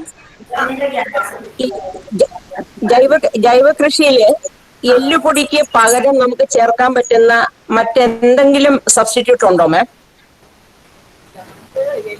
എല്ലുപൊടിയിൽ നിന്ന് കിട്ടുന്നത് ഫോസ്ഫറസ് ആണ്. അറിയാലോ നിങ്ങൾ. എല്ലാ ചെടികൾക്കും പ്രധാനമായും വേണ്ട 3 വളങ്ങളാണ് നൈട്രജൻ, ഫോസ്ഫറസ്, പൊട്ടാഷ്. അതറിയാലോ. അപ്പൊ അതില് ജൈവ രീതിയിൽ നമുക്ക് നൈട്രജൻ കിട്ടുന്ന ഒത്തിരി വളങ്ങളുണ്ട്. അതായത് ചാണകപ്പൊടി ഉണ്ട്, കമ്പോസ്റ്റ് ഉണ്ട്, വെർമി കമ്പോസ്റ്റ് ഉണ്ട്, അങ്ങനെ ഒത്തിരി ഉണ്ട്. പക്ഷേ ഇപ്പൊ പൊട്ടാഷ് കിട്ടുന്നത് നമുക്ക് ചാരമുണ്ട്. പക്ഷെ ഫോസ്ഫറസ് കിട്ടുന്നത് ജൈവ രീതിയിൽ എല്ലുപൊടിയും പിന്നെ ഒരു റോക്ക് ഫോസ്ഫേറ്റ് എന്ന് പറയും, പാറപ്പൊടി കഴിക്കുന്നുണ്ടോ? Rock phosphate? അതെ, റോക്ക് ഫോസ്ഫേറ്റ്, പാറപ്പൊടി. മാം, ഇത് ഗൾഫിൽ നിന്നാണ് വിളിക്കുന്നത്, അബുദാബിയിൽ നിന്നാണ്. നമുക്ക് ഇപ്പൊ ഈ കോവിഡ് ഒക്കെ ആയത് കാരണം സാധാരണ എല്ലുപൊടി നാട്ടിൽ നിന്നൊക്കെയാണ് കൊണ്ടുവരുന്നത്. ഇവിടെ ഇത് അവൈലബിൾ അല്ല മാം. അപ്പൊ അതിന് പകരമായിട്ട് നമുക്ക് ഇപ്പൊ ഈ പാറപ്പൊടി എന്ന് പറയുന്ന അതും റോക്ക് ഫോസ്ഫേറ്റ് കിട്ടുമോ എന്നുള്ളത് കണ്ടറിയേണ്ടതാണ്. ഇവിടെ ഒരു സാധനങ്ങളും അങ്ങനെ വാങ്ങാൻ കിട്ടത്തില്ല. ഈ കൃഷിക്ക് ആവശ്യമുള്ള എല്ലാം നാട്ടിൽ നിന്നാണ് കൊണ്ടുവരുന്നത്. അപ്പൊ ഞാനൊന്ന് ചോദിച്ചോട്ടെ മാം, ഈ മീനിന്റെ വേസ്റ്റ് എടുത്ത് അത് അരച്ചൊഴിക്കുകയോ അല്ലെങ്കിൽ മീൻ വേസ്റ്റില്ല ആ വെള്ളം, മീൻ കഴുകുന്ന വെള്ളമൊക്കെ ഒഴിക്കുമ്പോ അതിൽ നിന്ന് കുറച്ചെങ്കിലും കിട്ടുമോ മാം ഫോസ്ഫറസ്? ഇതിനെക്കുറിച്ച് അറിയില്ല. അതിന്റെ മീനിന്റെ എല്ലിന്ന് കിട്ടുമായിരിക്കും, എല്ല് പൊടി കിട്ടുവാണെങ്കിൽ കിട്ടുമായിരിക്കും. പക്ഷെ അല്ലാതെ എല്ല് മാറ്റിയിട്ടുള്ള മീനിന്റെ ഭാഗം വെച്ച് ഫോസ്ഫറസ് കിട്ടുന്ന ഓക്കെ മാം, ഓക്കെ. ഈ റോക്ക് ഫോസ്ഫേറ്റ് അവിടെ അവൈലബിൾ ആണോ എന്ന് അന്വേഷിച്ച് നോക്കൂ. അതും ഒരു ജൈവ, അത് അന്വേഷിച്ച് നോക്കാം. ഓക്കെ. മാഡം, ഈ NPK കിട്ടാനായിട്ട് PGPR1 മിക്സ് ഉപയോഗിക്കാൻ പാടില്ലേ? പിന്നെ കീടബാധയെ പറ്റിയൊക്കെ ഒന്ന് പറയാം. അതിനൊക്കെ എന്തൊക്കെ ചെയ്യണമെന്നുള്ളത്? ഈ ചീരക്ക് വെളുത്ത പാടുകൾ വരുന്നത്, കൊത്തു പോലെ വെളുത്ത പാടുകൾ ചീരയിൽ. അല്ല, പറയുന്ന കേൾക്കും. അത് ശരിക്കും പറഞ്ഞാൽ അത് ഒരു ദിവസത്തെ ക്ലാസ് ഉണ്ട്, ക്ലാസ് എടുക്കാൻ തന്നെ ഉണ്ട്. കീടബാധയും രോഗ നിയന്ത്രണവും ഒക്കെ ഓരോ ദിവസത്തെ ക്ലാസ് ആവശ്യമുണ്ട് കേട്ടോ. അല്ലാതെ ഒറ്റ വരി കൊണ്ട് നമുക്ക് പറഞ്ഞു തീർക്കാൻ പറ്റില്ല. അപ്പൊ അതിന് സെപ്പറേറ്റ് ക്ലാസ് ഉണ്ടോ? മാം, എന്റെ ഒരു സംശയം, ജൈവവളങ്ങൾ ചേർക്കുമ്പോൾ അതിന്റെ കൂടെ നമുക്ക് ഈ കുമ്മായം കൂടെ ചേർക്കുന്നതുകൊണ്ട് കുഴപ്പമില്ലേ? അല്ല, അത് നിങ്ങൾക്ക് വേണമെങ്കിൽ ഒരു 2-3 ദിവസത്തെ ഇടവേള നൽകി അത് ചേർക്കാം. അതായത് നമ്മള് പോട്ടിംഗ് മിശ്രിതം തയ്യാറാക്കി അത് ഗ്രോ ബാഗിൽ നിറച്ച് ഒരു 2-3 ദിവസം കഴിഞ്ഞിട്ട് നമുക്ക് അതിൽ ഒരു പിടി കുമ്മായം ഇട്ട് കൊടുക്കാം. ഓക്കെ. ഓക്കെ. സൂക്ഷ്മമൂലകങ്ങൾ വേണോ? അയർ പോലുള്ളതൊക്കെ ചേർക്കണോ? അയർ പോലെയുള്ളത് ചേർത്താൽ നല്ലതാണ്, ചെടിക്ക് നല്ലതാണ്. എപ്പോഴും സൂക്ഷ്മ മൂലകങ്ങൾ ഉള്ളത് ചെടിയുടെ വളർച്ചയ്ക്ക് കൂടുതൽ ഉപകാരപ്പെടും. പക്ഷെ ഈ അയറൊന്നും ഞങ്ങൾക്ക് കിട്ടാനൊരു വഴിയില്ലല്ലോ മാം. എല്ലാം യൂണിവേഴ്സിറ്റി ഇതിൽ മാത്രമല്ല കിട്ടുള്ളൂ. അയർ യൂണിവേഴ്സിറ്റിയുടെ പ്രോഡക്റ്റ് ആണ്. അല്ലാതെ നിങ്ങൾക്കിപ്പോ അഗ്രോബസാറിലും ഫാം ഹൗസിലും ഒക്കെ മൈക്രോ ന്യൂട്രിയൻസ് ഉള്ള പല വളങ്ങളും ലഭ്യമാണ്. അപ്പൊ അങ്ങനെ നിന്ന് വാങ്ങി ഉപയോഗിക്കാം. മൈക്രോ ന്യൂട്രിയൻസ് എന്ന് നോക്കിയാൽ മതി. അതിന്റെ ഇൻഗ്രീഡിയൻസ് നോക്കുമ്പോൾ അതില് നൈട്രജൻ, ഫോസ്ഫറസ്, പൊട്ടാഷ്യം അല്ലാതെയുള്ള മൈക്രോ ന്യൂട്രിയൻസ് കാണുന്ന ഏത് വളവും നിങ്ങൾക്ക് വാങ്ങി വളരെ കുറഞ്ഞ അളവിലേ ഉപയോഗിക്കാവൂ. കുറഞ്ഞ അളവിൽ അത് ഉപയോഗിക്കും. മൈക്രോ ന്യൂട്രിയൻസ് എത്ര ഗ്രാം ചേർക്കണം മാം ഒരു ഗ്രോ ബാഗില്? അത് ഡൈല്യൂട്ട് ചെയ്തിട്ടാണോ നേരിട്ട് മണ്ണിൽ മിക്സ് ചെയ്തിട്ടാണോ? അതൊരു പൊടിയായിട്ടാണ്. അതെ. അപ്പൊ പൊടി എങ്ങനെ ഉപയോഗിക്കേണ്ടത് നമ്മള്? അത് തന്നെ ഞാൻ ഒരു ഗ്രോ ബാഗിന് 25 ഗ്രാം മൈക്രോഫുഡ് പറഞ്ഞതുപോലെ വളരെ ചെറിയ അളവിൽ ഒരു ഡിസ്റ്റർബൻസ്. ഹലോ, ചെറിയ അളവിൽ നമുക്ക് മൈക്രോ ന്യൂട്രിയൻസ് ഉപയോഗിക്കാം. Okay, thank you. Madam, excuse me madam. Hello madam, ഈ അയർ ഈ വാഴയ്ക്കും ചെടിക്കും സെപ്പറേറ്റ് ആണോ? വാഴയ്ക്കുള്ള അയർ അത് ഈ ചെടികൾക്ക് യൂസ് ചെയ്യാൻ പറ്റുമോ?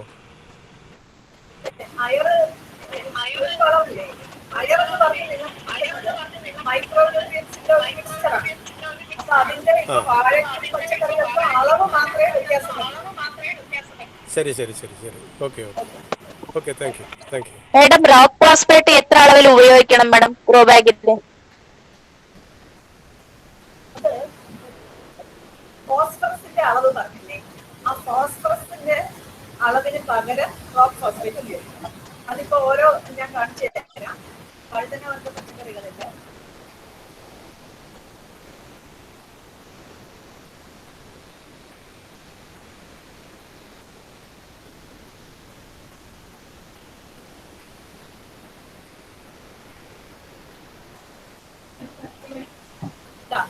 ഇവിടെ രാസവളം,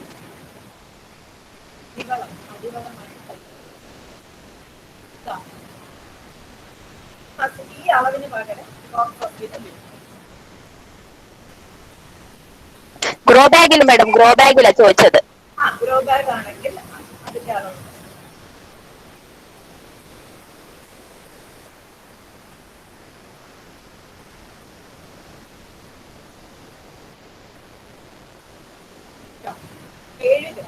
മസൂറി കോസ് 7 ഗ്രാം എന്നുള്ളതിന് പകരം നിങ്ങൾക്ക് റോക്ക് ഫോസ്ഫേറ്റ് വരും.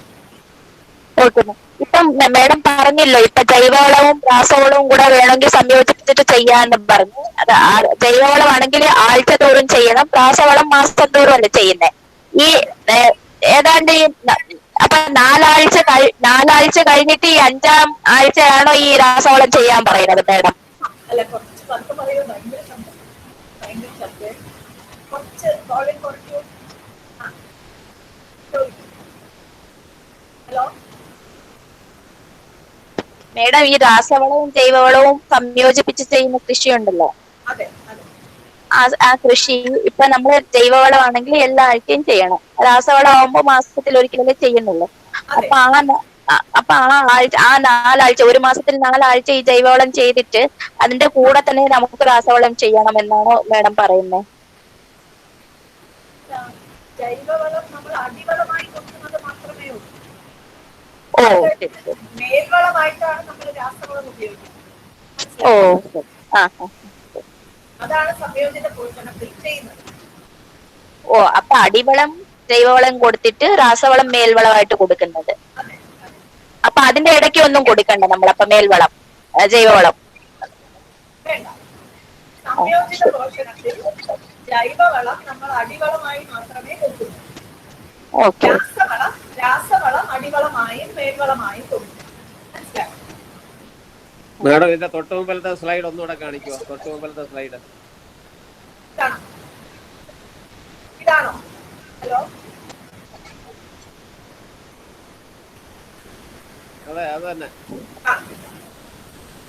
മേഡം, നമ്മൾ ഈ കോഴിവളം ഇടുമ്പോഴത്തേക്ക് നമ്മൾ വളരെ കുറച്ചല്ലേ ഇടുള്ളൂ. അടിവളമായിട്ട് നമ്മൾ കോഴിവളം ഇടുമ്പം നമ്മൾ അതിന്റെ മേളിൽ പ്ലാന്റ് നടുമ്പോഴത്തേക്ക് അത് ചൂടടിച്ച് ചീത്തയായി പോവില്ലേ? അതെ അതെ അതെ, ചീത്തയാവും. അതുകൊണ്ട് വളരെ കുറച്ചേ ഇടാൻ പാടുള്ളൂ. അപ്പൊ ആ കുറച്ച് അളവിടുമ്പോഴത്തേക്ക് കുഴപ്പമില്ലെന്നാണോ മേഡം പറയുന്നത്? അത് കുഴപ്പമില്ല. അത് നമ്മൾ ആ പോട്ടിംഗ് മിശ്രിതത്തിൽ മിക്സ് ചെയ്തിട്ടാണല്ലോ ഇടുന്നത്. അതെ അതെ. പിന്നെ മേഡം, എനിക്ക് ഒരു അബദ്ധം പറ്റി ഇപ്പൊ ഇടയ്ക്ക്. നമ്മളിപ്പോ ഈ എല്ലാ ദിവസത്തെ കിച്ചൺ വേസ്റ്റ് ഞാൻ ഓരോ ഗ്രോ ബാഗിലിട്ട് വെക്കുമായിരുന്നു. അതിപ്പോ നന്നായിട്ട് പൊടിഞ്ഞ് കിട്ടി. അപ്പൊ പൊടിഞ്ഞ് കിട്ടിയ ശേഷം ഞാനത് മണ്ണുമായിട്ട് നന്നായിട്ട് യോജിപ്പിച്ചിട്ട് അതിനകത്ത് ഒരു ബേബി പ്ലാന്റ് നട്ടു. അതങ്ങ് കരിഞ്ഞു പോയി. അതെന്തായിരിക്കും റീസണ്?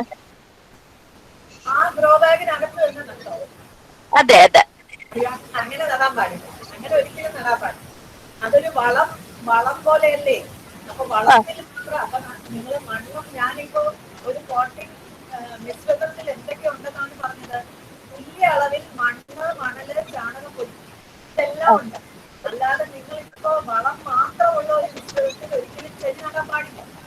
അല്ല മേഡം, മണ്ണും കൂടെ ചേർത്തായിരുന്നു. അല്ല, മണ്ണ് കുറച്ചിലായിരിക്കും ചേർത്തത്. അതിൽ വളമായിരിക്കും കൂടുതൽ. അങ്ങനെ പാടില്ല. തുല്യ അളവിൽ മണ്ണ്, മണല്, ചാണകം ഇതെല്ലാം തുല്യ അളവിൽ വേണം.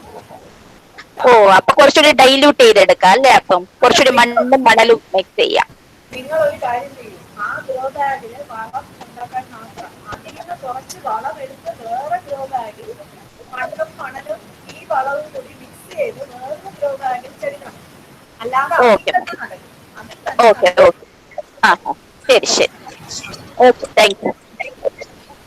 മാം, ഏറ്റവും നല്ല ജൈവ വളം എന്ന് പറയുന്നത് കമ്പോസ്റ്റ് ആണെന്ന് പറയുന്നുണ്ട്. അതിൽ കുറെ ബെറ്റർ എന്ന് പറയുന്ന മണ്ണിര കമ്പോസ്റ്റും ആണ്. പക്ഷെ നമുക്കിവിടെ അത് ഉണ്ടാക്കിയെടുക്കാൻ മണ്ണിര ഉപയോഗിച്ചുള്ള കമ്പോസ്റ്റ് ഉണ്ടാക്കാൻ പറ്റത്തില്ല. അപ്പൊ ഉണങ്ങിയ ഇലകളും അതേപോലെ അടുക്കള വേസ്റ്റ്, ഈ ചാണകപ്പൊടി ഇതൊക്കെ കൂടി ചേർത്ത് ഞങ്ങളത് കമ്പോസ്റ്റ് ഉണ്ടാക്കുന്നുണ്ട്. എനിക്ക് അറിയേണ്ടുന്നത്, ഈ കമ്പോസ്റ്റ് ഇങ്ങനെ ഉണ്ടാക്കിയെടുക്കുന്ന കമ്പോസ്റ്റിൽ നിന്ന് ഏതെല്ലാം മൂലകങ്ങളാണ് ചെടിക്ക് കിട്ടുന്നത്? എപ്പോഴും ഈ കമ്പോസ്റ്റിൽ നിന്ന് കൂടുതലായി കിട്ടുന്നത് നൈട്രജൻ. ജൈവ വളത്തിൽ നൈട്രജന് പകരമാണ് ചാണകപ്പൊടി, കമ്പോസ്റ്റ്, കമ്പോസ്റ്റ് ഇവയെല്ലാം പറയുന്നത് നൈട്രജൻ കൂടുതലുള്ള വളമായിട്ടാണ്.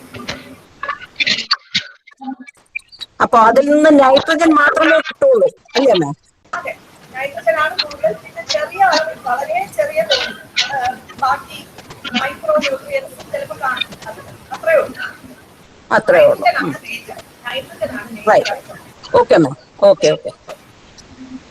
മാം, ഈ കുമ്മായത്തിന് പകരം പച്ചക്കക്ക പൊടിച്ചത് ഇടണമെന്ന് പറയുന്നുണ്ടല്ലോ. അപ്പൊ ഈ പച്ചക്കക്ക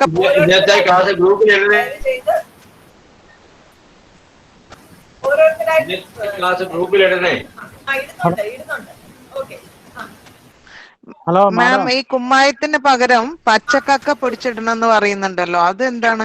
ഇപ്പൊ ഈ പച്ചക്കക്ക നമ്മൾ എങ്ങനെ പൊടിക്കും? പച്ചക്കക്ക ഉണ്ടെങ്കിൽ തന്നെ അതിന് കുറച്ച് പ്രയാസല്ലേ? പൊടിക്കാൻ വല്ല വഴിയുണ്ടോ?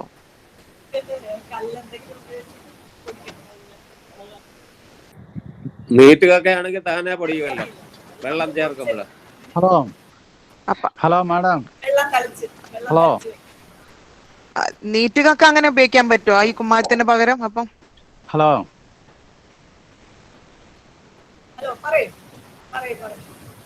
ഹലോ, നമുക്ക് പയർ നട്ടതിന് ശേഷം ഒരു 15 ദിവസം കഴിഞ്ഞിട്ട് ഇതിനകത്ത് കുമ്മായി ഇടാൻ പറ്റുമോ ഇല്ലയോ? സ്ലൈഡുകൾ ബാക്കി ഒന്ന് കാണിക്കുമോ? ഹലോ മാഡം, ഹലോ മാഡം, പയറ് അതുപോലെയുള്ള പച്ചക്കറി നട്ട് കഴിഞ്ഞിട്ട് നമുക്ക് അതിന്റെ ചുവട്ടിൽ കുമ്മായം ഇടാൻ പറ്റുമോ ഇല്ലയോ? അങ്ങനെ ഇടാൻ പാടില്ല. കുമ്മായം എപ്പോഴും ആദ്യം ചെടി നടുന്നതിന് മുമ്പാണ് ഇടാനുള്ളത്. അപ്പൊ നമ്മൾ പോട്ടിംഗ് മിശ്രിതം ഞാൻ പറഞ്ഞില്ലേ, ആ പോട്ടിംഗ് മിശ്രിതം തയ്യാറാക്കി ഗ്രോ ബാഗിൽ നിറച്ച ശേഷമാണ് നമ്മൾ കുമ്മായം ഇടുന്നത്. അല്ല നമ്മൾ പുരയിടത്തിലാണ് കൃഷി ചെയ്യുന്നതെങ്കിൽ പുരയിടം കിളച്ചൊരുക്കുന്ന സമയത്താണ് കുമ്മായം ഇടുന്നത്, പിന്നെ ഇടാൻ പാടില്ല. ആ ശരി ശരി. നല്ല മഴ വരുമ്പോഴത്തേക്ക് ആ കുമ്മായത്തിന്റെ എഫക്ട് അങ്ങ് പോകത്തില്ലേ മാഡം? ഇപ്പൊ ഒരുപാട് മഴ ഇങ്ങനെ പെയ്തോണ്ടിരിക്കുകയല്ലേ, അപ്പൊ ഞാനിപ്പോ ഒരു 2 ആഴ്ചക്ക് മുന്നേ ഇട്ടു, അപ്പൊ ആ മണ്ണിലെ ആ കുമ്മായത്തിന്റെ എഫക്ട് കാണുമോ? 2 ആഴ്ച കൊണ്ടൊന്നും അങ്ങനെ കുമ്മായം ഒരിക്കൊന്നും പോകത്തില്ല. കുമ്മായം ഒരു വിളക്കാലം മുഴുവൻ ആ വിളക്ക് എന്തായാലും ആ വിളക്ക് അത് കിട്ടും. ഓക്കെ. പിന്നെ ഈ കടലപ്പിണ്ണാക്കിന്റെ ഒരു റേഷ്യോ ഒന്ന് പറഞ്ഞു തരണേ മേഡം. ഈ പലരും പല ഇതാണ് പറയുന്നത്. ഇപ്പൊ മേഡം പറഞ്ഞത് എനിക്ക് ഡിസ്കണക്ട് ആയി, എനിക്ക് നെറ്റ്വർക്ക്. അപ്പൊ അതൊന്ന് പറഞ്ഞു തരണേ, കടലപ്പിണ്ണാക്കിന്റെ റേഷ്യോ. 1:8 അല്ലേ ഞാൻ പറഞ്ഞു? 1:8. 1 കിലോ കടലപ്പിണ്ണാക്ക് എടുക്കുമ്പോ 8 ലിറ്റർ വെള്ളമാണോ? ഓ, അത്രയും കോൺസെൻട്രേഷൻ ആയിട്ട് ഒടിക്കണോ അല്ലേ? ഇപ്പൊ കടലപ്പിണ്ണാക്കിനൊക്കെ ഭയങ്കര വിലയല്ലേ?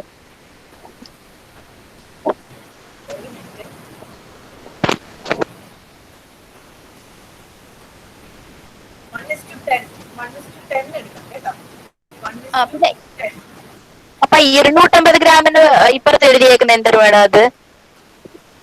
അതായത് 250 ഗ്രാം കടലപ്പിണ്ണാക്ക് 10 ഇരട്ടി വെള്ളം ചേർത്ത് ഉപയോഗിക്കണം.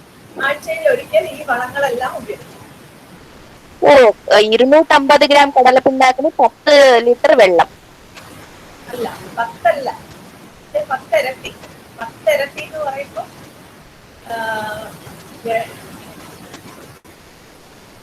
2500 ലിറ്റർ. 1:10 എന്ന പ്രപ്പോർഷൻ. 1:10 എന്ന് പറയുമ്പോഴത്തേ മേഡം 1 കിലോ കടലപ്പിണ്ണാക്ക് 10 ലിറ്റർ വെള്ളം. അതെ. പിന്നെ ഈ 250 ഗ്രാമിന് എഴുതി കാണിച്ചേക്കുന്ന എന്തൊരു മേഡം അത്?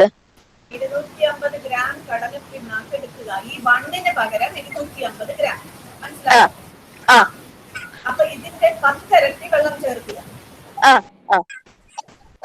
മാം അത് കുതിർത്ത് വെക്കണ്ടേ? ഈ 10 ഇരട്ടി വെള്ളം ചേർത്ത് കുതിർത്ത് വെക്കണോ? പുളിപ്പിച്ചിട്ട് പിന്നെ ഇരട്ടി വെള്ളം ഒഴിക്കണ്ടേ?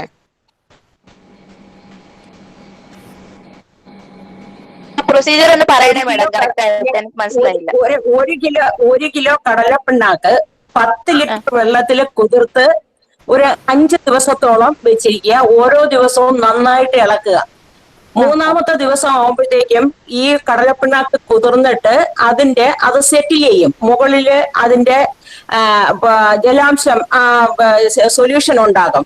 അതിനെ എടുത്തതിന് ശേഷം ഒരു 5 ദിവസമെങ്കിലും കഴിഞ്ഞതിന് ശേഷം അതിന്ന് എത്ര എടുക്കുന്നോ അതിന്റെ 6 ഇരട്ടി വെള്ളം കൂടി ചേർത്ത് വേണം ചെടികൾക്ക് ഒഴിച്ചു കൊടുക്കാൻ. 1:5:6 അങ്ങനെ അല്ലേ?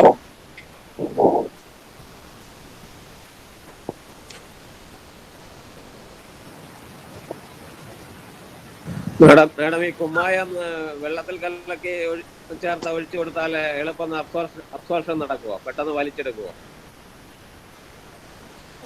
കുമ്മായം പൊടിയായി തന്നെ ഒരു വിളക്കാലം തുടങ്ങുന്നതിന് മുമ്പ് തന്നെ ഇട്ടു, അങ്ങനെ തന്നെ കൊടുക്കും. അല്ലാതെ സ്പ്രേ ഒന്നും ചെയ്താൽ പറ്റും.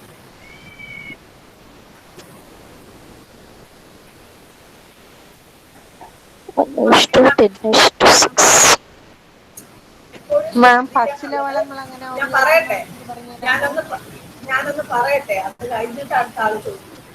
എപ്പോഴും നമ്മൾ കുമ്മായം നൽകുന്നത് മണ്ണിനാണ്, മനസ്സിലായോ? മണ്ണിലെ അമ്ലത കുറയ്ക്കാൻ വേണ്ടിയാണ് കുമ്മായം കൊടുക്കുന്നത്, അല്ലാതെ ചെടിയുടെ ഇലയിലോട്ടല്ല കൊടുക്കേണ്ടത്. അപ്പൊ മണ്ണിൽ തന്നെ കുമ്മായം പൊടി രൂപത്തിൽ ഇട്ടു. ഓക്കെ, അടുത്ത ആൾ ചോദിക്കും. ഹലോ മാം, പച്ചിലവളങ്ങൾ എങ്ങനെയാ ഉപയോഗിക്കേണ്ടതെന്നൊന്ന് പറഞ്ഞുതരുമോ? പച്ചിലവളമായി നമുക്ക് മറ്റേ ശീമക്കൊന്ന ഇലയൊക്കെ ഉപയോഗിക്കാം. ചേർത്ത് കൊടുക്കാവോ? തടത്തിൽ ഇപ്പൊ ഞാൻ പയറുവർഗ പച്ചക്കറികൾ അതിനൊക്കെ ഇങ്ങനെ തടം പറഞ്ഞല്ലോ, ഇതുപോലെ തടത്തില് നമുക്ക് ഇട്ട് കൊടുക്കാം പച്ചിലവളം. പുരയിടത്തിലാണെങ്കിൽ, അല്ലാതെ ഇപ്പൊ ഗ്രോ ബാഗിലാണെങ്കിലും ശീമക്കൊന്നയുടെ കൊമ്പൊടിച്ച് ഇല നുള്ളി ഇട്ട് കൊടുക്കാം ഗ്രോ ബാഗ്. ഓക്കെ. മാഡം ഈ ഗ്രോ ബാഗിൽ മേൽവളം ചേർക്കുമ്പോൾ ചെടിയിൽ നിന്ന് അകത്തിയിട്ടിട്ട് ചുറ്റും ഇട്ടിട്ട് കുറച്ച് കൊത്തിക്കിളച്ച് കൊടുക്കണോ, മിക്സ് ചെയ്യണോ മണ്ണുമായിട്ട്? ചെറുതായിട്ട് മിക്സ് ചെയ്യാം. എന്ന് വെച്ച് ഓവർ അങ്ങ് മിക്സ് ചെയ്ത് ചെടിയുടെ വേരിന് ക്ഷതം വരുത്തരുത്. Okay okay, thank you. വേരിന് ക്ഷതം വരാത്ത രീതിയിൽ ചെറുതായി കിളച്ച് കൊടുക്കും.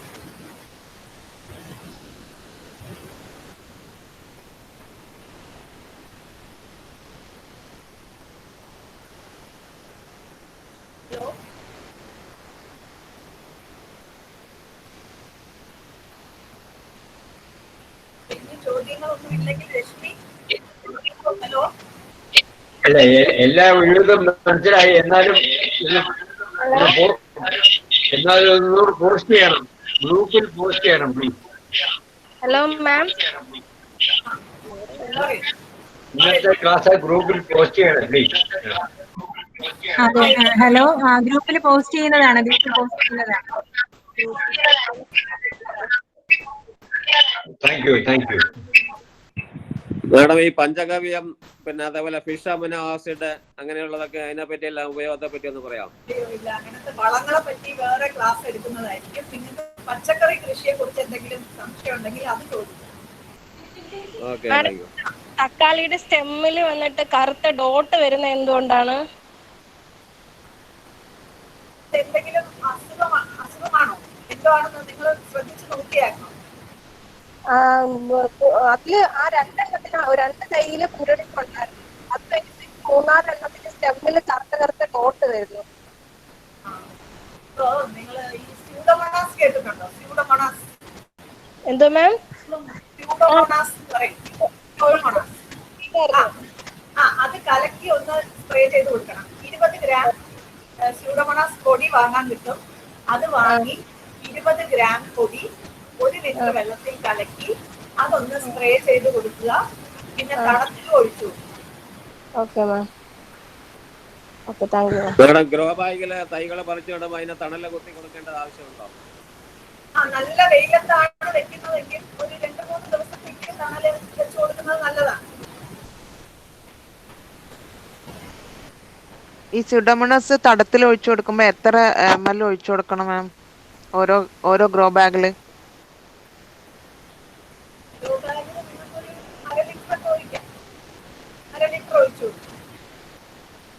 Okay, thank U.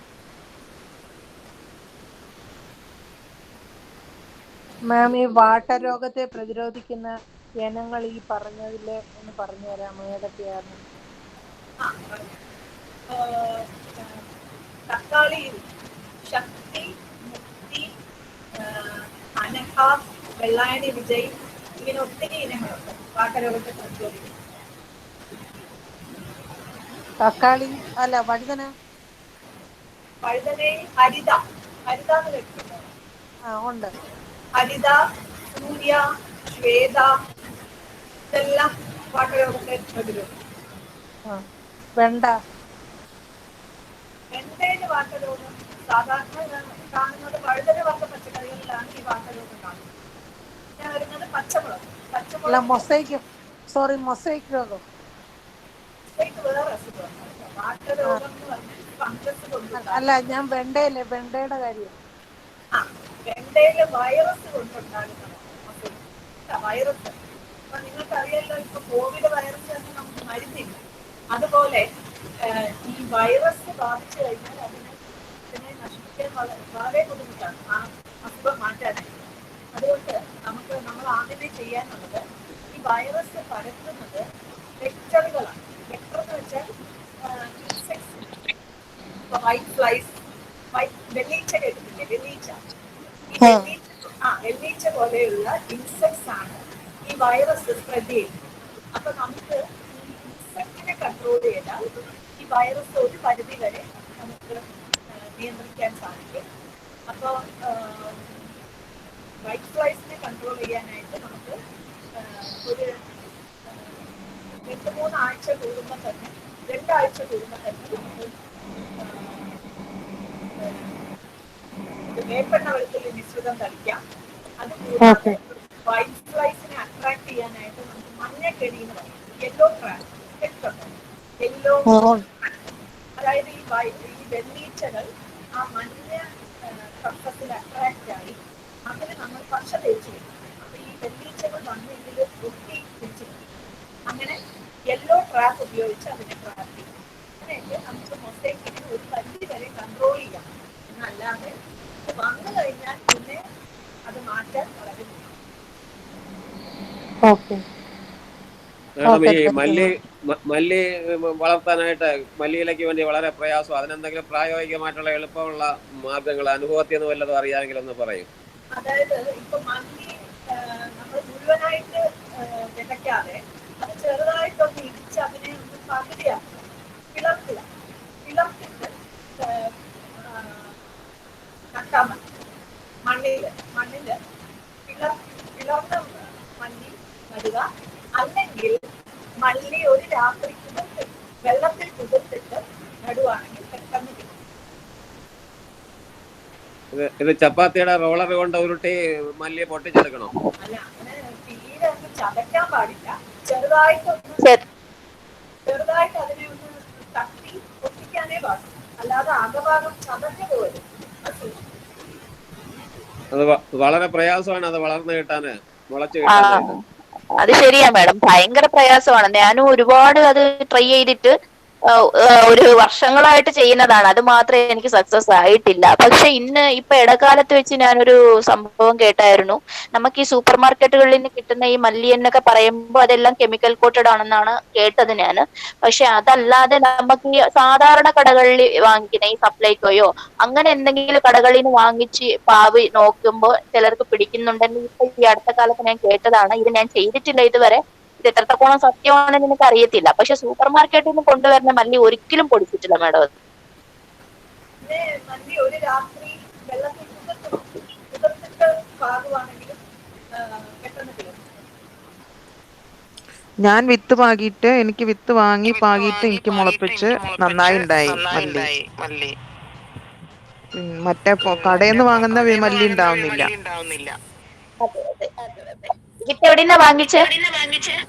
വിത്ത് എന്റെ ഒരു കൃഷി ഗ്രൂപ്പ് ഉണ്ട്, അവര് ഒരാൾ അയച്ചു തന്നതായിരുന്നു. ഈ പ്രാവശ്യം എനിക്ക് കിട്ടിയിട്ടില്ല. ഞാൻ ഇവിടുന്ന് ത്രിവേണിന്ന് വാങ്ങി വെച്ചിട്ടുണ്ട് ഇപ്പൊ മല്ലി ഒന്ന് പരീക്ഷിക്കാൻ വേണ്ടി. മാഡം ഒരു മിനിറ്റ്. ഈ വെണ്ട കൃഷി വലിയ ഹാസിലൊന്നും ഇല്ലാത്ത, വലിയ പ്രശ്നങ്ങളില്ലാതെ വെണ്ട കൃഷി ചെയ്യാൻ കീടങ്ങളും കുറവാണ്. കുറച്ച് കാലം കഴിയുമ്പോൾ അത് ഇങ്ങനെ അതിൻ്റെ ഈൽഡ് കഴിഞ്ഞ് കഴിയുമ്പോൾ നമ്മൾ ഇനി പിടിക്കില്ല എന്ന് വരുമ്പോൾ അതൊന്ന് പിഴുതു നോക്കുമ്പോൾ അതിൻ്റെ വേരിൽ ഓരോ ഉണ്ട പോലെ ചെയ്യുന്നു. അതെന്തെങ്കിലും വൈറസ് രോഗമാണോ? അത് ഒരു വെണ്ടയൊക്കെ കുറേ കാലം നിൽക്കുന്ന വെണ്ടയും വഴുതിനെയൊക്കെ അങ്ങനെയാണ് നമുക്ക് അനുഭവമുള്ളത്. പക്ഷേ ഒരു കുറച്ച് ഈൽഡ് കഴിഞ്ഞിട്ട് അതങ്ങ് പിന്നെ നിൽക്കുമ്പോൾ നമ്മൾ സ്വാഭാവികമായിട്ട് അതിനെ പിഴുതെടുത്ത് കളയാൻ നോക്കുമ്പോൾ അതിൻ്റെ വേരിലെല്ലാം എന്തോ ഒരു നോർമൽ അല്ലാത്തൊരു ഗ്രോത്ത്, ഓരോരോ ലംബ് പോലെ ഇങ്ങനെ ഓരോ ഉണ്ട ഇങ്ങനെ നിൽക്കുകയാണ്. അതെന്തെങ്കിലും രോഗമാണോ? അതുകൊണ്ടാണോ ഈ ഈൽഡ് കുറയുന്നത്? അല്ല, നിങ്ങൾ ഈ കൂടുതൽ കാലം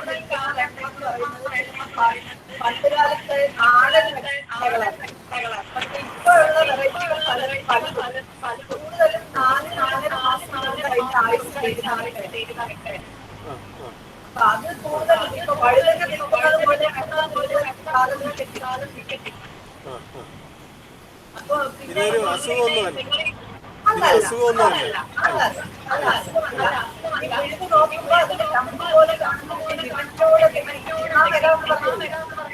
അങ്ങനെ എന്തെങ്കിലും ആണോന്ന് അറിയില്ല. അത് നിങ്ങള് സാമ്പിള് കാർഷിക കോളേജില് അവിടെ കൊണ്ടുവന്നാ ഈ നിമാവരയ്ക്ക് ഇൻവേരിയബിളി പോട്ടിംഗ് മിക്സർ തയ്യാറാക്കുമ്പോൾ കുറച്ച് ഈ പിന്നെ വേപ്പിൻ പിണ്ണാക്കൊക്കെ കൂടെ മിക്സ് ചെയ്താൽ സോൾവ് ചെയ്യാം അല്ലേ? അതുപോലെ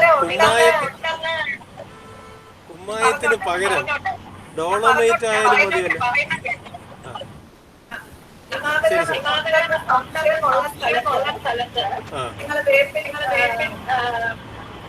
ഏതാണ് ഏതാണ് വേപ്പിൻ പിണ്ണാക്ക്.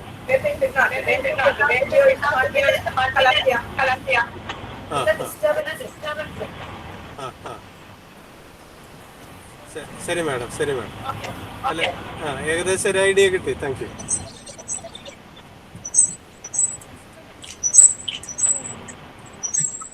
ഇന്നത്തെ വെബിനാറിന്റെ സമയം അവസാനിച്ചിരിക്കുകയാണ്.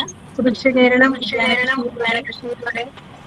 എന്ന വെബിനാർ പരമ്പരയിൽ പച്ചക്കറി കൃഷി എന്ന വിഷയത്തെക്കുറിച്ച് വെബിനാർ നയിച്ചത് വെള്ളായണി പശു കോളേജിലെ പച്ചക്കറി വിഭാഗം മേധാവി ഡോക്ടർ ശാരദ. അന്യ സംസ്ഥാനങ്ങളിൽ നിന്നും വ്യത്യസ്തമായ പച്ചക്കറികളെ കുറിച്ച് നാം ഇന്ന് ബോധവാന്മാരാണ്. അതുകൊണ്ട് തന്നെ കഴിഞ്ഞ കുറച്ചു കാലമായിട്ട് നമ്മുടെ വീട്ടുവളപ്പുകളും അതുപോലെ മട്ടുപ്പാവുകളും എല്ലാം നമുക്ക് പച്ചക്കറി കൃഷിക്കായി നമ്മൾ കുറച്ച് സ്ഥലം മാറ്റി വെക്കുന്നുണ്ട്. അപ്പൊ ഈ ഒരു അവസരത്തിൽ ഇന്നത്തെ വിഷയം വളരെയധികം പ്രസക്തമാണ്. പച്ചക്കറി കൃഷിയെ കുറിച്ച് ആധികാരികമായി എന്ന ക്ലാസ് എടുക്കുകയും നിങ്ങളുടെ സംശയങ്ങൾ ദൂരീകരിക്കുകയും ചെയ്ത ഡോക്ടർ ശാരദ മാഡത്തിന് ഏവരുടെയും പേരിലുള്ള നന്ദി അറിയിച്ചുകൊള്ളുന്നു. കൂടാതെ വെബിനാറിലുടനീളം സജീവമായി പങ്കെടുത്ത എല്ലാവർക്കും സംഘാടകരുടെ പേരിലുള്ള നന്ദി അറിയിക്കുന്നു. നാളത്തെ വെബിനാർ പതിവ് പോലെ ഉച്ചയ്ക്ക് 2 മണിക്കാണ്. വിഷയം മൂല്യവർധന പൂക്കളിലും അലങ്കാര ചെടികളിലും. എല്ലാവരും പങ്കെടുക്കണം. നന്ദി, നമസ്കാരം. ശാരദ മാഡത്തിന്റെ മൊബൈൽ ഫോൺ നമ്പർ ഒന്ന് തരാമോ? നന്ദി രശ്മി. എന്റെ മൊബൈൽ നമ്പർ ഞാൻ പറയാം. മൊബൈൽ ഫോൺ നമ്പർ ഞങ്ങൾ ഗ്രൂപ്പിലിട്ട് തരാം, ഗ്രൂപ്പിലിട്ടേക്കാം. Okay okay. എല്ലാവർക്കും നന്ദി. Thank you madam. ഓക്കെ. നാളെ മറ്റന്നാളുള്ള ക്ലാസ്സില് എൻ്റെ ഒരു ഫ്രണ്ടിന് ചേരണമെന്നുണ്ട്. അപ്പൊ അത് എങ്ങനെ ചേർത്താൻ പറ്റും അവരെ? ആ ഗ്രൂപ്പിലേക്ക് നമ്പർ അയച്ചു തരും, ഞങ്ങൾ ആഡ് ചെയ്യാം. Okay okay. കാരണം ഓർക്കിഡ് കൃഷി അവര് ഓർക്കിഡ് ചെയ്യുന്നതാണ് അവര്. അപ്പൊ അവർക്ക് എന്താ വെച്ചാൽ അതൊന്ന് കൂടുതൽ വിപുലീകരിക്കാൻ വേണ്ടി അപ്പൊ ക്ലാസ് ഒന്ന് കേട്ടാ കൊള്ളാന്നുണ്ട്. അത് ചോദിച്ചു അവര്. ആ നമ്പർ ഗ്രൂപ്പിലെ അഡ്മിന്റെ പേരിലേക്ക് അയച്ചു തരും കേട്ടോ. Okay okay okay. Thank you. Thank you madam. Sharada madam, thank you. Okay, thank you. Thank you. Thank you ma'am.